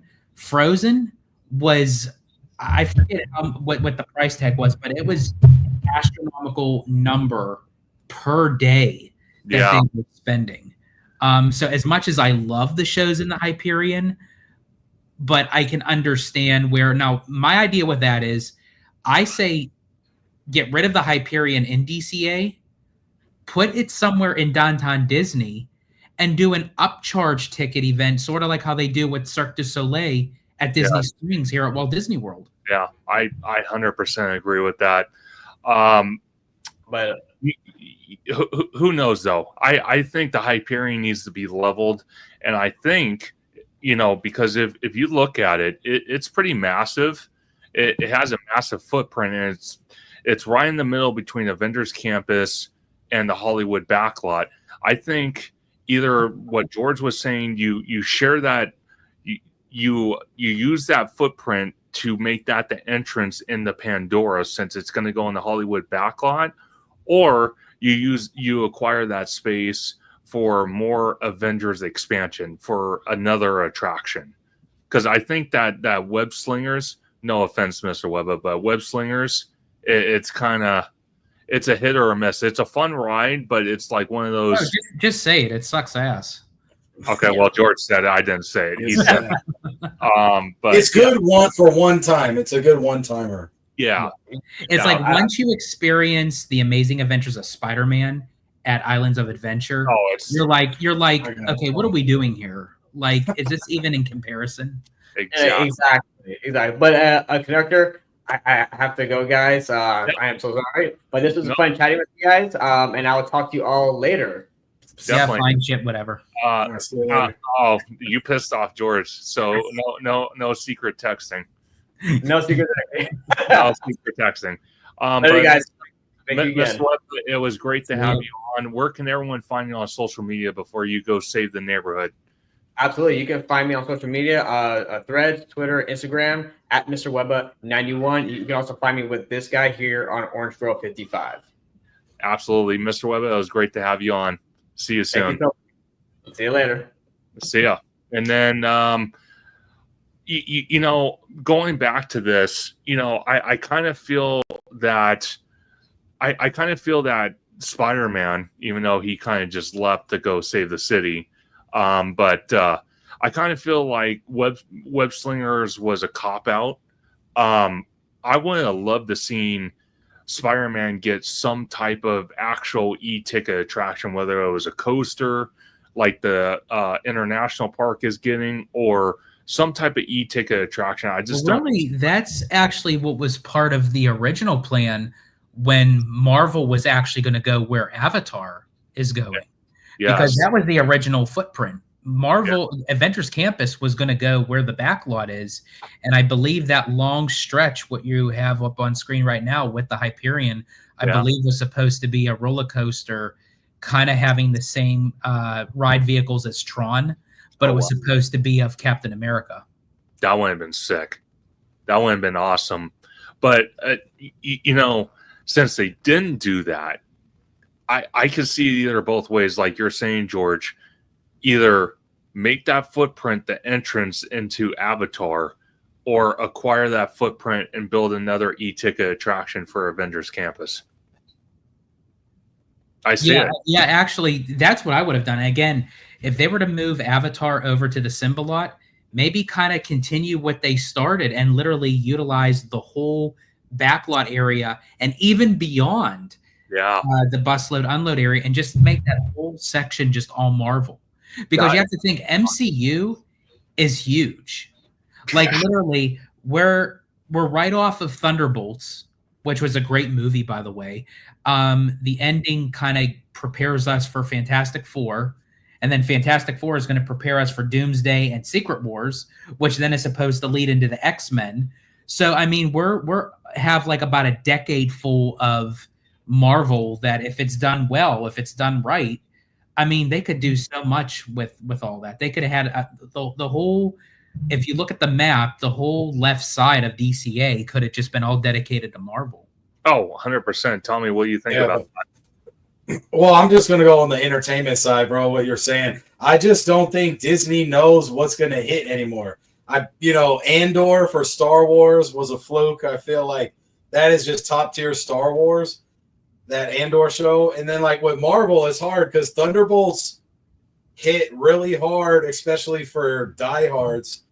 But then it's like the worst grossing Marvel, the second worst grossing movie of all time. Like it barely made movie or any money like for the movie. So the thing that's hard is, they try to appeal to the fans like with Captain America and Hulk and stuff, but it was cool, but then people didn't like it. People said they went the safe route. So I don't know if they'll ever know what's going to hit and what's not going to hit. I mean, nowadays it's hard, bro. It's really hard. So to turn it into a land is really hard too. That's what I was trying to say earlier with Wakanda is, it's a sad, it's like there's a lot of sadness around it. So I don't know how happy I would be like walking into it all the time, It's a possibility, but like George is saying, there's so much to the MCU. It's like, I would have not minded, having where Avengers Campus is now, and then just like George is saying, just take all this, take the bus load area, all of it, and turn that all into Avengers Campus. I would have not minded that at all. Because then they should do an Avengers parade then. Because damn. Oh, and when they put Avatar in the backlot area, whatever is left of Hollywoodland, if they don't use that for Marvel, basically the Avengers Campus is gridlocked. Yeah. You can't move it anywhere else of the placement of they put it.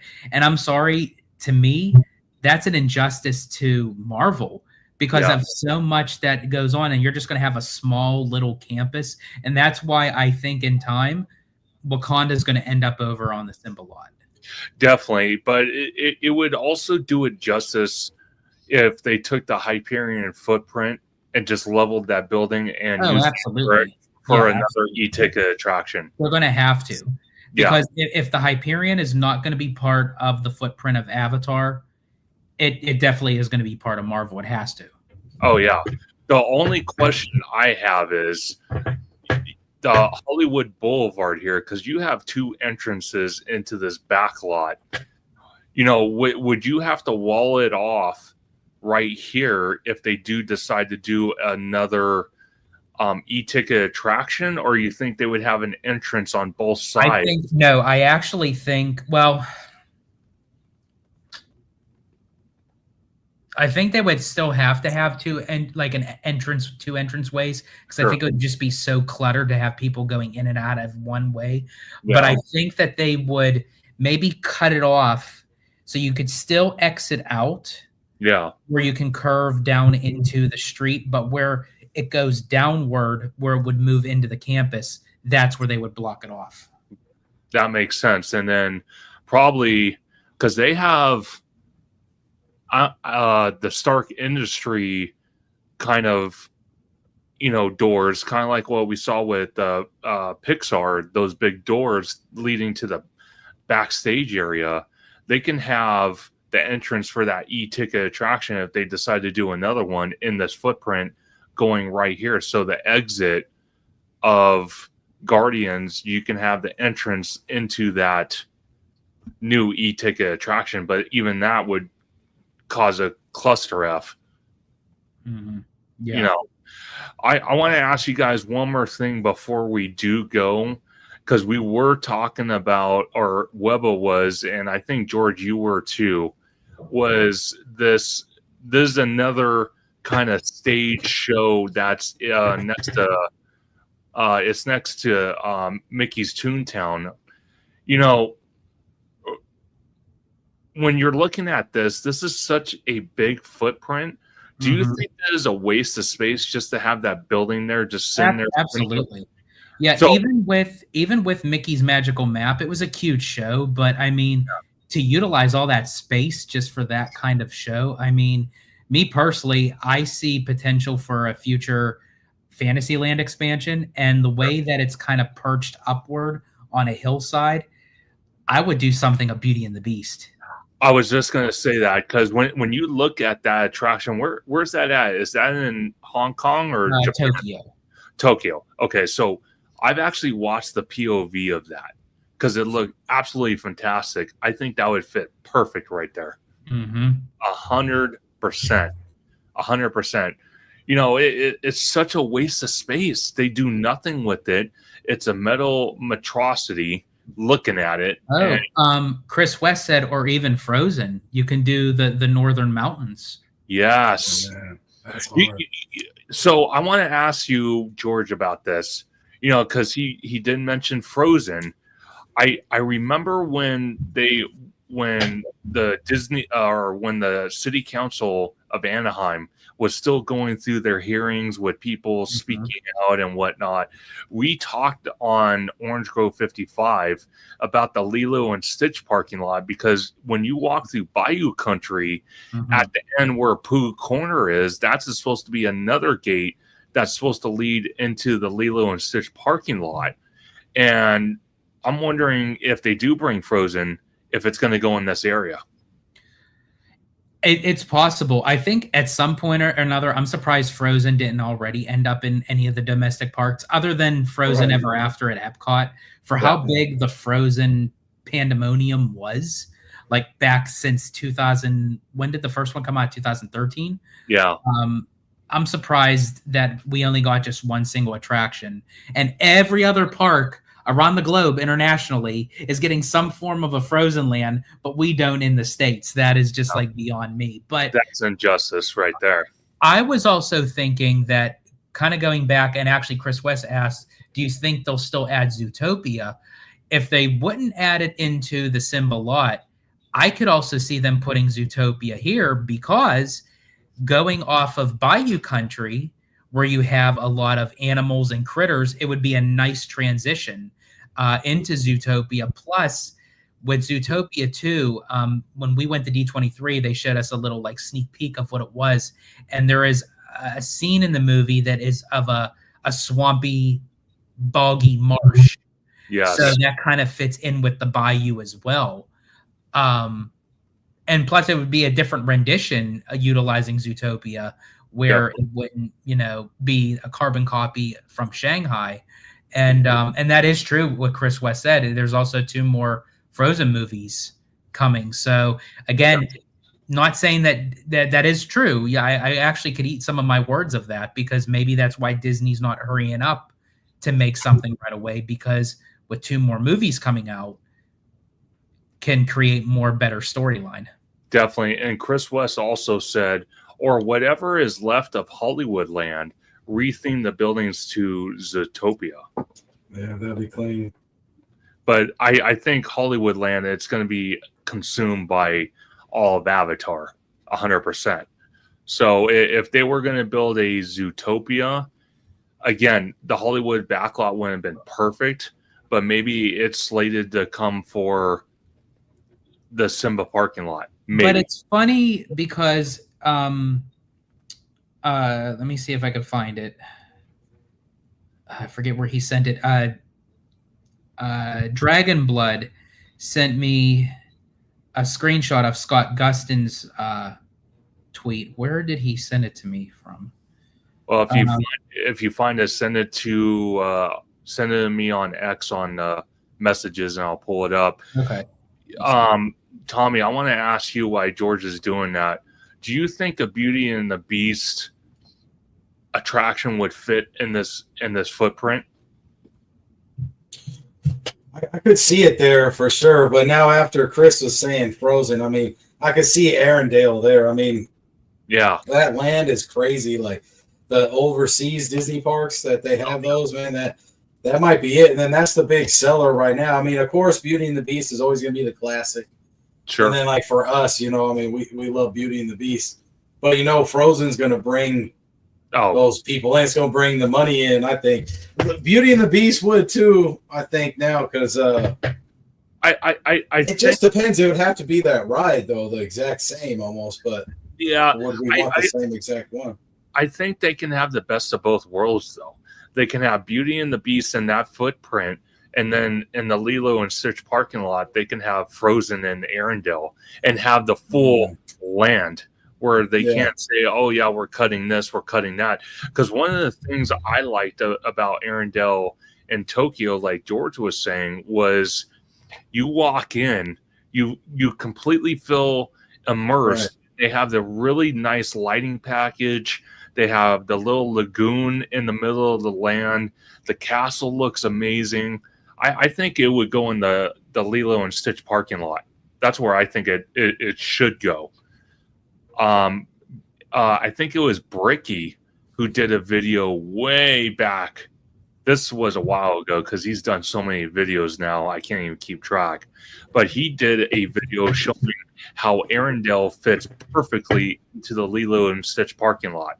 And it would hide that kind of unfavorable facade of the Mickey and Friends parking structure. Or I mean the Pixar Pal parking structure. Yeah.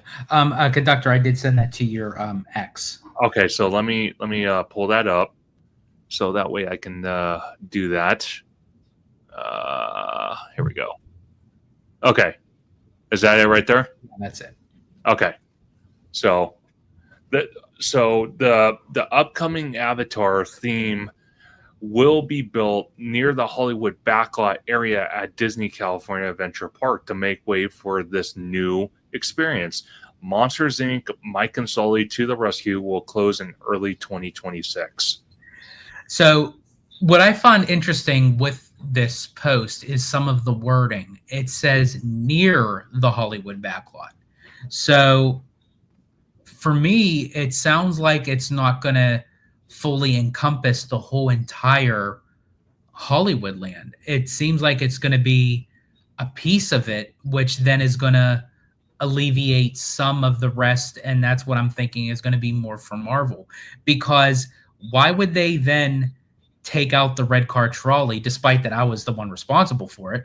But why would they take out the red car trolley if the Hyperion is not going to be part of Avatar? Definitely. See, that's got me wondering, you know, because if we go back to that concept art real quick, it was wasn't that one. It was trying to see where the hell that was. Me trying to find that. I don't think I have it now. Oh, that's just great. I'm trying to find that concept art we had, and it showed. I might have to pull it up again if it's not on one of these pages. Let me just look real quick because I don't see it now. Great, because I was trying to look for the. Okay, here we go. So if you look at it, you know, if you look at that picture, how much really are they using of that bus unload and load area for Avatar? Because you still have to have an esplanade there for people to go through security. Mm-hmm. Because the bus load unload area, literally, that amount smacks right up against Disneyland, where the monorail is. And you can clearly see the back end of Avatar right here is not even near where Disneyland is. So there's a big chunk of the bus load unload area that is currently now that is actually not going to be Avatar. So that means more of the front part Definitely is going to be more of Avatar. And that's why in that quote, it said near the Hollywood backlot. Definitely. Tommy, last thoughts for you, because I know you got to bounce. What do you think about this when you're reading Scott Gooson's post? Does it kind of raise your eyebrow on like how much of that are they going to actually use? I mean, he's pretty accurate with everything, right? So, I mean, I'm cool with what they're going to do. It's just like they're going to have to maneuver a lot of stuff, and Sure. I mean, how much is going to be behind walls, and it's going to be tough going to DCA and figuring all this out. But I'm interested to see all this construction and report to everybody how it's going, because we haven't had that much at Disney for a while. I mean, we have that itch over at Universal right now. And I know they're working on Avengers Campus right now, but we can't see anything. I love to be able to see the work go on. That's why it's fun checking out the Fast and the Furious coaster, But 100%. Right. Now, I know you live for that. Now that would be worth an admission ticket. I would pay the money for a admission ticket if they let me into the backstage area and literally watch them like take nothing and create something. Hey, I'm going to say this, Tommy, before you go, because this is an ongoing joke between all three of us, especially George, because it's his concept. Him walking in, it would be a photo op, no shirt, hard hat, overalls, no shirt. That would be part of his calendar. So keep that in mind. That is true. Very true. Yeah, you just got to figure out what month of the calendar. Ooh, June. Well, if you're thinking of doing for Coco, it would be November, because I feel like that's when they're going to start the construction. Probably. But Tommy Toon World, it was great to have you on. I can't wait to see you in the next couple months for Horror Unleashed in Vegas, and then HHN 2 weeks after. Where can everyone find you on social media? Yeah, thanks for having me on, Conductor. It's always a good time. Italiano, we'll tap in soon, and it's always good talking to Webba. If you want to check out food reviews and POVs and everything, you can check out my YouTube channel at Tommy Toon World. I should get the hit or miss out for Disney 70. Man, I'm like a month late. I got to turn around this editing quicker than that, buddy. But and then on Instagram, you can check out all my daily stuff. It's TommyToon_. But yeah, like I said, man, I appreciate you. And we still got to do like HHN live, maybe on the next house drop or something. Well, either that, or I was thinking, because David in the chat, I wasn't going to say anything, but David in the chat wanted to bring it up, because I am turning 33 on Monday for my birthday, and it would have been nice if I would have gotten an invite to Club 33, but I won't go there.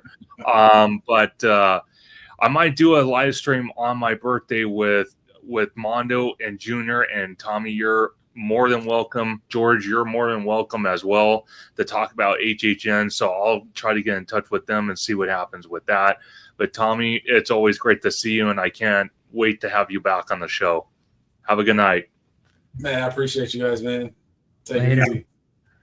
But George, I want to ask you right off the bat, when we're looking at this concept art, since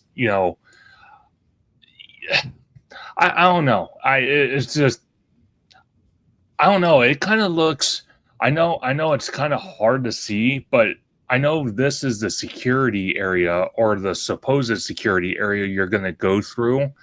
That looks like it's super tight, because it looks like Avatar literally reaches all the way where you're walking. It's almost like you're walking literally right behind, as I said, Pandora's ass. Like you're literally, it's not Pandora's box, it's Pandora's ass. And it's like, it's almost like you could just reach out and touch it. But yeah, I don't know how they're going to maneuver between the security checkpoints and the entrance ways, because the fact that the back part of Pandora runs in through that walk path. I mean, it's like it definitely seems. And then you got the people coming off the bridge, and it's all going to merge into one. And if that is the case, I mean, even though that they'll probably have a separate entrance with a separate security checkpoint, they, one way or the other, they have to update the security checkpoint. They can't keep doing this thing where it's like bag for bag kind of thing. They can't do it. They can't. They have to update something with the security checkpoints. Oh, 100%. And I don't know. I really don't know how they're going to plan on doing this, because it's really, really odd to me. The one thing I wanted to ask you, because I think you might have brought it up on your live stream earlier today. Off in the distance on this picture here, you see Space Mountain, but then you see this particular building over here. What do you think's going on with that? What is that? Yeah, that's interesting. I'm trying to place where. Let me see if I can pull up because it's like right in between where you can kind of angle to see Space Mountain and you see the Matterhorn. Yeah, it's definitely, and based off of the color palette, it's definitely part of Tomorrowland. Oh, 100%. I'm gonna see if I have a. Oh, I might have a better picture. Let me see if I can pull it up. Okay, I do. So let me drag this picture over here. That way we can all see it. Give me 1 second. That way it's kind of a better picture. Okay, now it's a better picture because I had it on my desktop for the background for the live stream, but you can see a little bit better picture because then you got the Matterhorn right here. It makes me wonder what that is. It almost gives me like Epcot vibes. Yeah, it kind of gives off like of how the Interventions building used to look like. It kind of had like that curve to it. Yes. But yeah, I'm not 100% sure what that could be. I don't know if that's just like a placement kind of thing. But yeah, that's interesting. Well, see, it gets me wondering if that has something to do with possibly another attraction coming.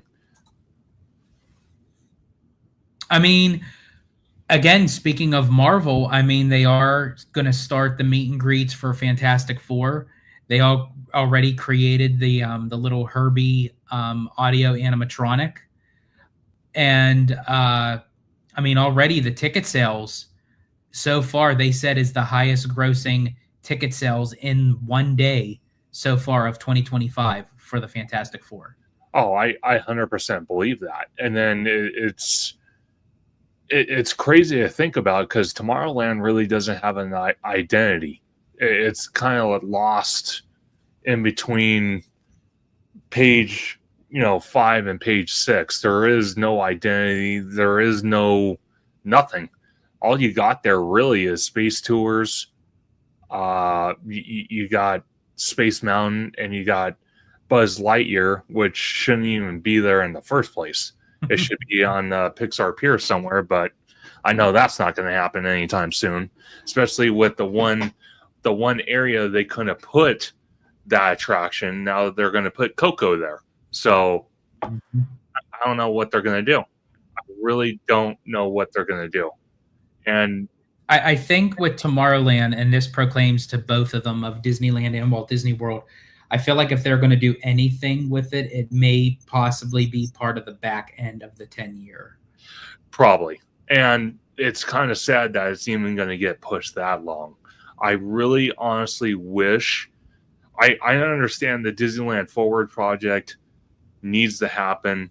They need to get started on it. They have a deadline to do it because of the agreement they reached with Anaheim and the city council and all that. But Tomorrowland, for that to now sit even longer is kind of sad. It's sad. It really, because I do have to say that Epcot version of Tomorrowland, as much as people might not like that version either, at least that has something going for it. They have the people mover, They have all sorts of kinetic energy in there, and ours is like going through Nuketown 2035 on Call of Duty. It's like, the hell am I even looking at? You know what I mean? Yeah, I get it. I think honestly, yeah, I feel like Magic Kingdom's Tomorrowland, and I know Slimer would disagree with me on this. I do think it does need work, Sure. but I feel like Disneyland's needs it much more. Oh, 100%. 100%.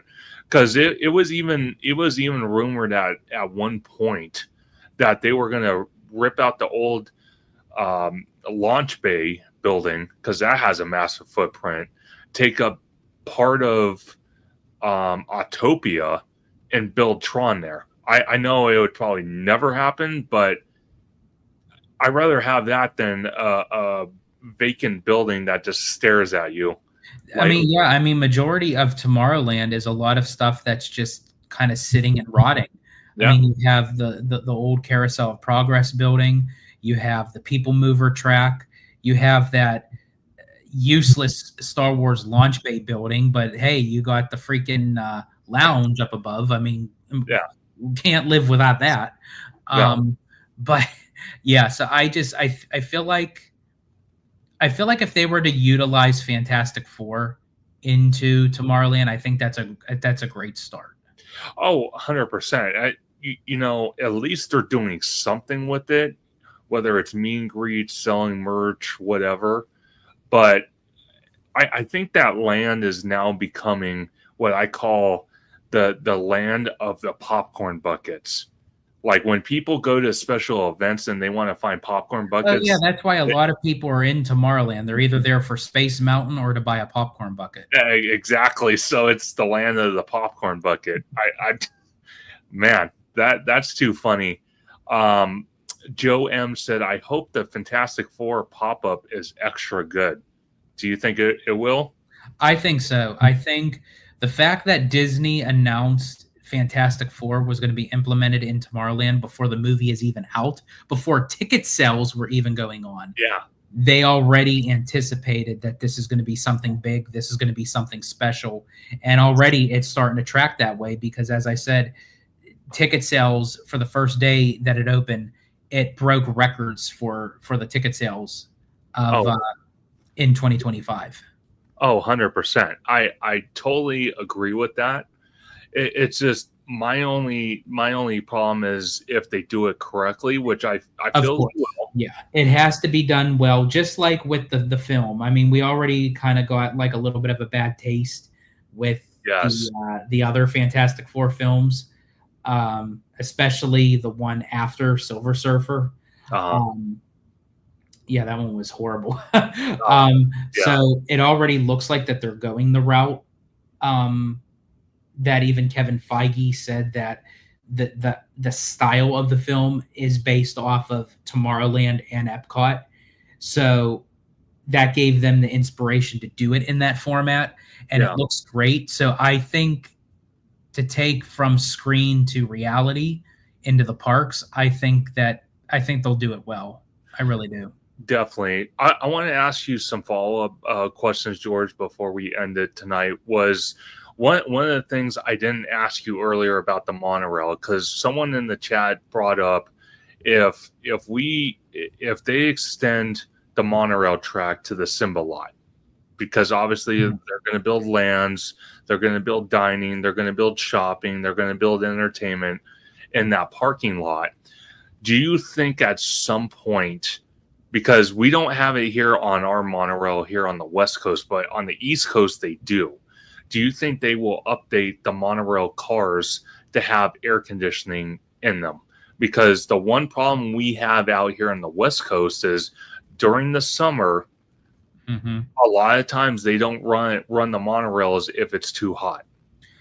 I think eventually they're probably going to have to, especially if Disney's long-term goal is to turn Disneyland into a traveling vacation destination.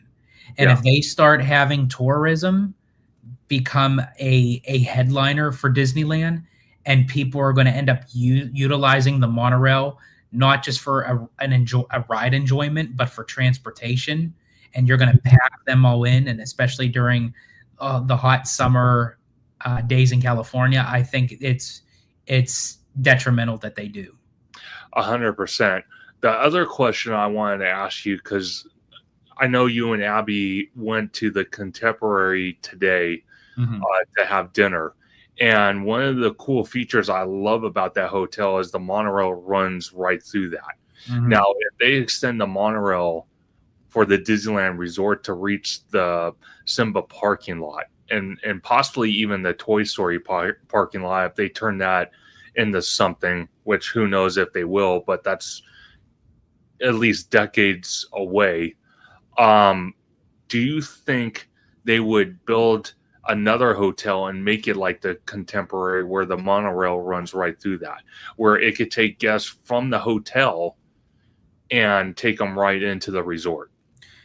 That would be a cool feature. I think if they find a way where they can kind of utilize a different hotel, I think, again, I do like what they did with the Pixar Place Hotel.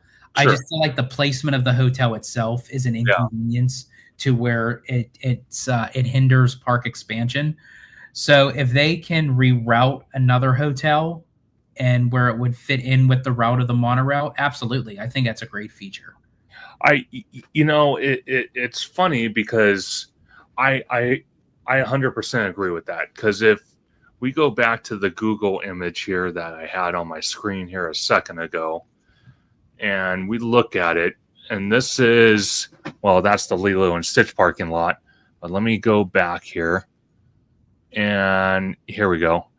So you look at the Simba parking lot, and that Pixar Place Hotel takes up that top right corner. If they relocated that somewhere else, I'd 100% agree with you. And they built a new Pixar Place Hotel, but made it like the Contemporary, where the tram runs right through it. I think that would be a great thing. It would or unless they retheme that hotel to another thing other than Pixar, and it would fit into whatever else is going to go into the Simba lot. So then you have the hotel that's adjacent to the expansion pad, and then you can maybe build off the monorail into that. And you know what would make that so unique is then you would have two hotels that run into the same park. Yes. Yeah, I 100% agree. But again, it's a catch-22. Who knows what they have planned? Because I want to ask you something else, because since we're talking about that hotel, do you think they would acquire, I'm talking about Disney, you think they would ever acquire the that shopping district that's across the street behind Garden Walk? Garden Walk. Do you think they will acquire that? And if they do you think that's a big enough footprint for a hotel? And if it is, do you think they would replace that with the Pixar? They very well could, and I do think that's in their radar. I just don't think it's right now, but I think I think they know no one's going to end up buying it. Yeah. Because there's nothing that another company can do that it's not already there now. Yeah. The only company that would really transition it into something more successful would be Disney, and no one else is touching it. And I think Disney is kind of waiting in the wings of waiting for the best time to do so. But I could see that in the future plan as part of Disneyland Forward, where they could essentially put maybe even a few hotels, actually, that I think that might be able to hold maybe a couple of them, where they can offset the Pixar Place Hotel for more park expansion, because it's almost like one big giant jigsaw puzzle. It's like moving certain pieces in order to get other things in, and Disney has to be creative that way with Disneyland because they're limited on land. Yeah, because if you look at it, because right here is where that e-ticket's going, right here in this parking lot that's backstage. And then if you zoom out, literally where the parking lot is, right across the street, you got Garden Walk right here.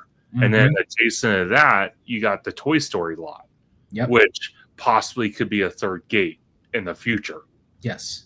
So that's why I would say to Disney, I highly recommend taking the Toy Story lot and making it a third gate. You're never going to get 75 acres all together at once that you already own, and it's already rezoned for theme park space. Yeah. Why wouldn't you? That would literally be the size of what DCA is now. Yeah. If you got rid of all these little businesses and you got rid of these homes here, which probably would piss a lot of people off, then I would 100% agree with you. And instead of having a pit stop, at the Garden Walk, and I'm talking about the monorail, it could go through the hotel here and then pit stop at the third gate right here, somewhere at the third gate, and then go right back into its usual circuit. So you would actually have 4 stops for the monorail. You would have one in Tomorrowland, which would stay the same. You would have one in downtown Disney, which would stay the same. The only 2 stops that would be added would be the Simba parking lot, because there's no stop for DCA. And then obviously this third gate, if they do decide to make Toy Story the third gate. I have a question for you. Sure. With the new Disney park that's going into Abu Dhabi, Yeah. majority of that park is going to be indoors. Yeah. Could you potentially see Disneyland's third gate being an indoor theme park, and basically you have all the soundproof that you would need around the residential area, that it wouldn't be any issue?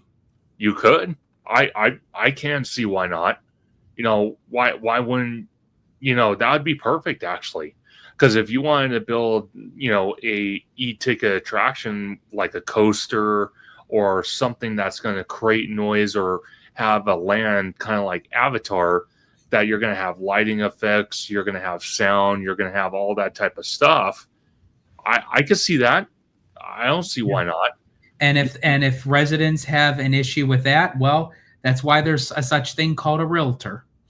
Exactly, a realtor, and George will pick up the fee and drive a bulldozer right through your house. So you don't have to worry about that. But Lene Ward, shout out to Lene. Hey, what's up, Lene? Says Mark says hi. He's playing the Switch too. I'm gonna get the Switch too because I love Mario Kart eventually. But thanks for joining the live stream. Joe M says Disney just needs to buy all that land. Sell some unused Disney World land to fund it. Hey, either that, or maybe in the future, don't build a Galactic Star Cruiser hotel.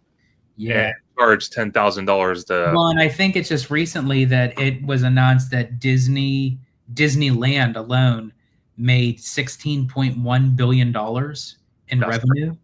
That's crazy. I believe it. I 100% believe it. Imagine with all the attractions they're going to be building in the next, from this point all the way to 20 years from now, how much they're going to make. That number is going to quadruple for sure. But that also means it's gonna we're gonna have to make a tough call. We're gonna have to vote with our wallet if we still want to go or not, because eventually you're gonna have to take a bank loan out to go to the resort. So who knows? Yeah. Or I could always just end up selling one of my kidneys. They could have the one with the stone in it. Oh, perfect. Hey, Mickey Mouse could do something with that, or maybe Goofy. I don't know. Yeah. Oh man, but it's a bright future for the Disneyland Resort, and I want to backtrack real quick on one of the things we were saying about the pricing. Do you think Disney in general is bullheaded enough to keep upscaling the price every single year, or do you think it would be smart to kind of halt the price increases, at least for DCA? Disneyland, I understand, but DCA, because it's going to be like Wall Street. That would be the commendable thing to do. Yeah. However, is Disney really going to do that as long as people continue to buy? I don't think so. I think only if people stop, as you said, if we vote with our wallets and they see a big dip in ticket sales, then we would have their undivided attention. But even then, because there's new rumors going on that you're going to be getting more special access because your buddy, Daddy Josh, is moving into lead position for the CEO role. He is. I mean, he's moving up there. He came out of nowhere. Like, I mean, he was already like part of the, the race, but I mean, he moved up to the front of the crowd. I'm really surprised. I do have my, concerns. Sure. But I think in the long run, I feel like Iger is kind of schooling him on what and what not to do, because Iger can't get this wrong a second time. He's not going to want to tarnish his legacy, and there is no coming back for a third time. No. So literally that would be on Iger's head for the rest of his life. And I don't think the execs and the board is going to want to have to deal with all the paperwork with removing another person from CEO twice. Not a very good look. No, it would be a very bad look. And to see Iger, whatever age he would be, if he had to come back a third time, that would be a horrible, horrible, horrible image. Worse than Tomorrowland looks right now. That's how bad it would look. Yeah, I mean, him being that old, he'd have to be signing the contracts in between sponge baths. That's true. He might have to have a special sponge bath installed in the Star Wars launch base, since there's none going on in there. Yeah. Put it up in the lounge. The lounge. You know what's funny about that? I've seen people that posted on social media about that. They go through the building, and they're going up to the lounge, and all you see is old dusty props. You see like dust from the ceilings and all that. It's like, that's eye appealing for you? I'm paying how much to you guys for the vacation club, and I'm looking at this? Mm-hmm. What the hell am I looking at? Yeah. Oh my God. What is Chapek showing his true colors, just leaving dust like ropes, kind of like you can almost touch it, or I don't know. Yeah. It's like, watch out for the tarantula. Exactly.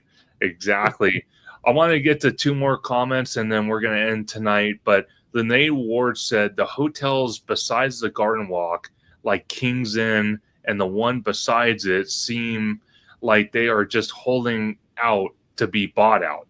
They renovated, but it didn't seem we are going to extinct forever Reynos. And then she also said King's Inn is great, by the way, if you just need a place to crash at the end of the day at Disney super cheap. So basically just hang out, party, don't stay there unless you have a hazmat suit on. That's what is screaming to me. I don't know. Maybe I could be wrong. But yeah, I honestly think if Disney's smart, all those businesses that's surrounding, and then like George is saying with his bulldozer, getting rid of these two sections right here for the Toy Story parking lot, this can easily be the size of DCA, and having it kind of like a Abu Dhabi type styled third gate would not be bad. I would not be opposed to that. Yeah. I mean, the shape of what it is now is different than DCA, sure. But even like right now, without those two neighborhood areas, right now of what it is the size of DCA right now. Yeah. So it's like, why wouldn't you utilize that for a third gate? And as I said, and if it is an issue with the residential area of how much that they can put outdoors, yeah, maybe have certain aspects of it outdoors that's not going to cause a lot of noise or ruckus, but have majority of it be an indoor theme park. 100%. One last question we're going to get to. Chris West says, who do you think will be better prepared for the Olympics? I'm assuming he's meaning the Disneyland Resort or Universal. Well, obviously the Disneyland Resort's going to win because they have 4 hotels on property. So obviously they're going to win that battle, but I don't know. Universal's building 2 hotels, supposed to be 500 rooms each. Then right across the street, you got the Sheraton and you got the Hilton. And not to mention Universal is in the LA area. So I think they're like right in the bullseye of everything. Oh, 100%. So all those hotels are going to be booked because they are going to be the epicenter of where the Olympics are going to be. And even those new sound stages next to Langstrom Boulevard are going to be used for Olympic use. So the indoor games, like possibly the swimming, well, maybe not the swimming because I heard that's going to SoFi, as weird as that sounds. But maybe like, I don't know, like ping pong and stuff like that. Maybe even, well, I shouldn't even say the basketball because they'll probably use the Crypto Center or the Intuit Dome for that, but who knows. But George, it was always great to have you on the live stream. I know it's almost midnight out there in Florida. Can't wait to have you back on the West Coast. But where can everyone find you on social media? Absolutely.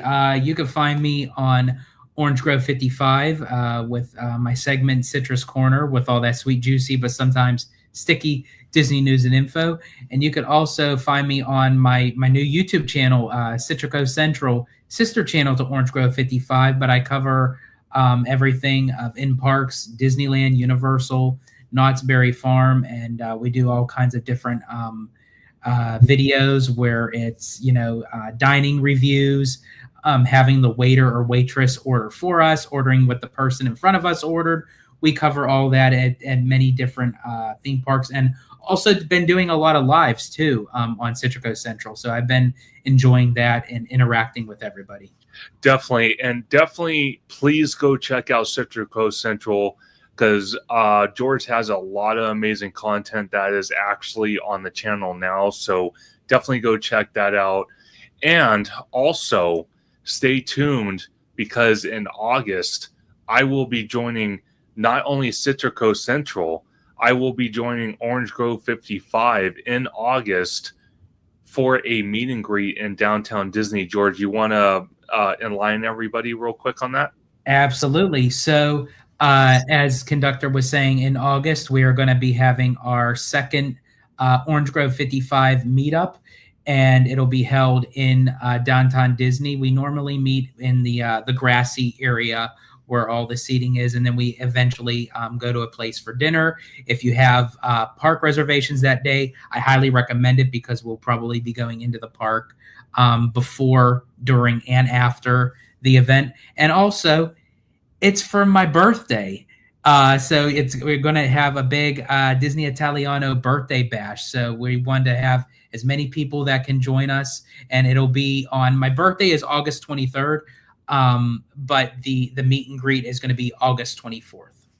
Absolutely. And I cannot wait to be there and hang out with you. It's going to be so much fun. Lene Ward and Chris West posted two comments I want to get to, and then we'll end it. I know I keep dragging it on, but it's too tempting.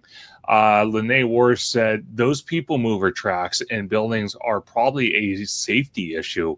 Has anyone tried to call in and reporting them in as a concern to the city to be inspected so the bulldozing might commence sooner? Have you heard anything, George, about that? Actually, I haven't. I haven't heard anything. I heard with the people mover tracks that they said that they're actually, from what I've heard from someone that said they're actually usable. They can have they can be tweaked and repaired, but they could actually be usable. Now, I don't know if anything else more was to come of it. That's interesting.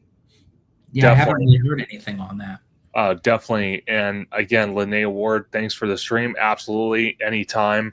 Chris West says, RIP to the Muppets Vision tomorrow night. Yep.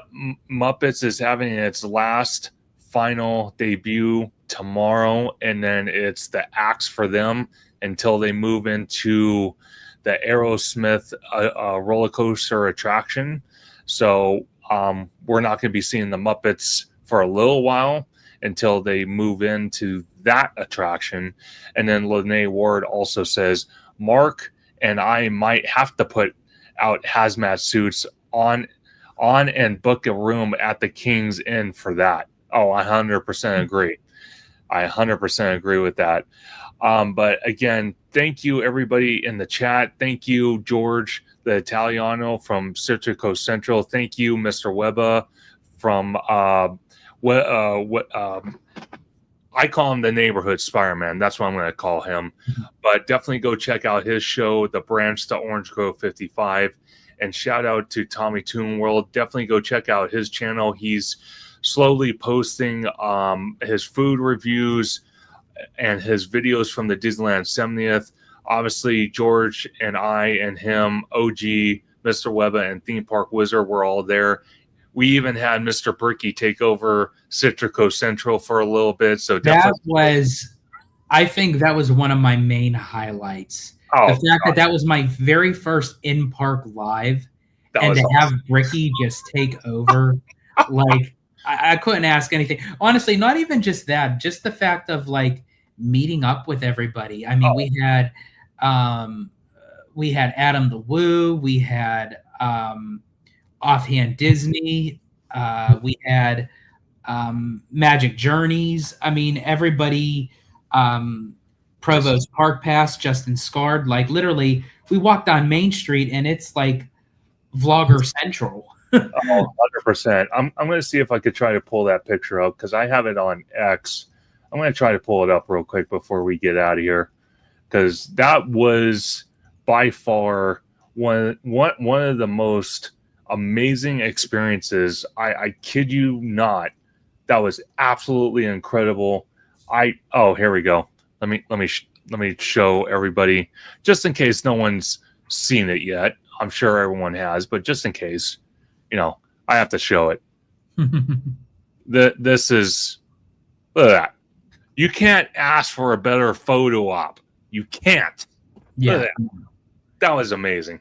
That was absolutely amazing. And we spent about a little over an hour just on Main Street, just chatting with everybody. It was like, that was an attraction in itself. I tell you, literally the whole entire weekend of the 70th, I only did one ride, and that was It's a Small World.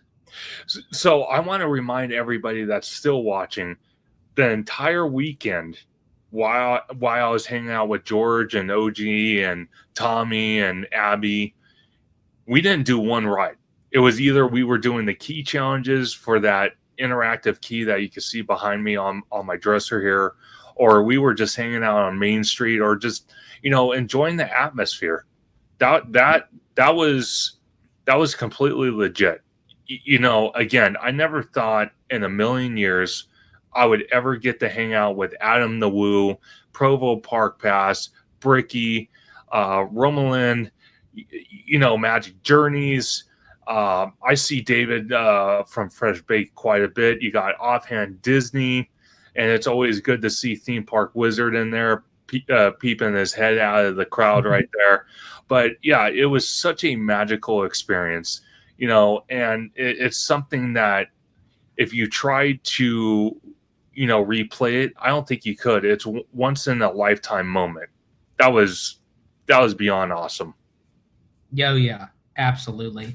And I also have to say this too, speaking of Citrico Central as well. Definitely please check out my channel, like, subscribe, hit that notification bell. I have a lot of content on the horizon.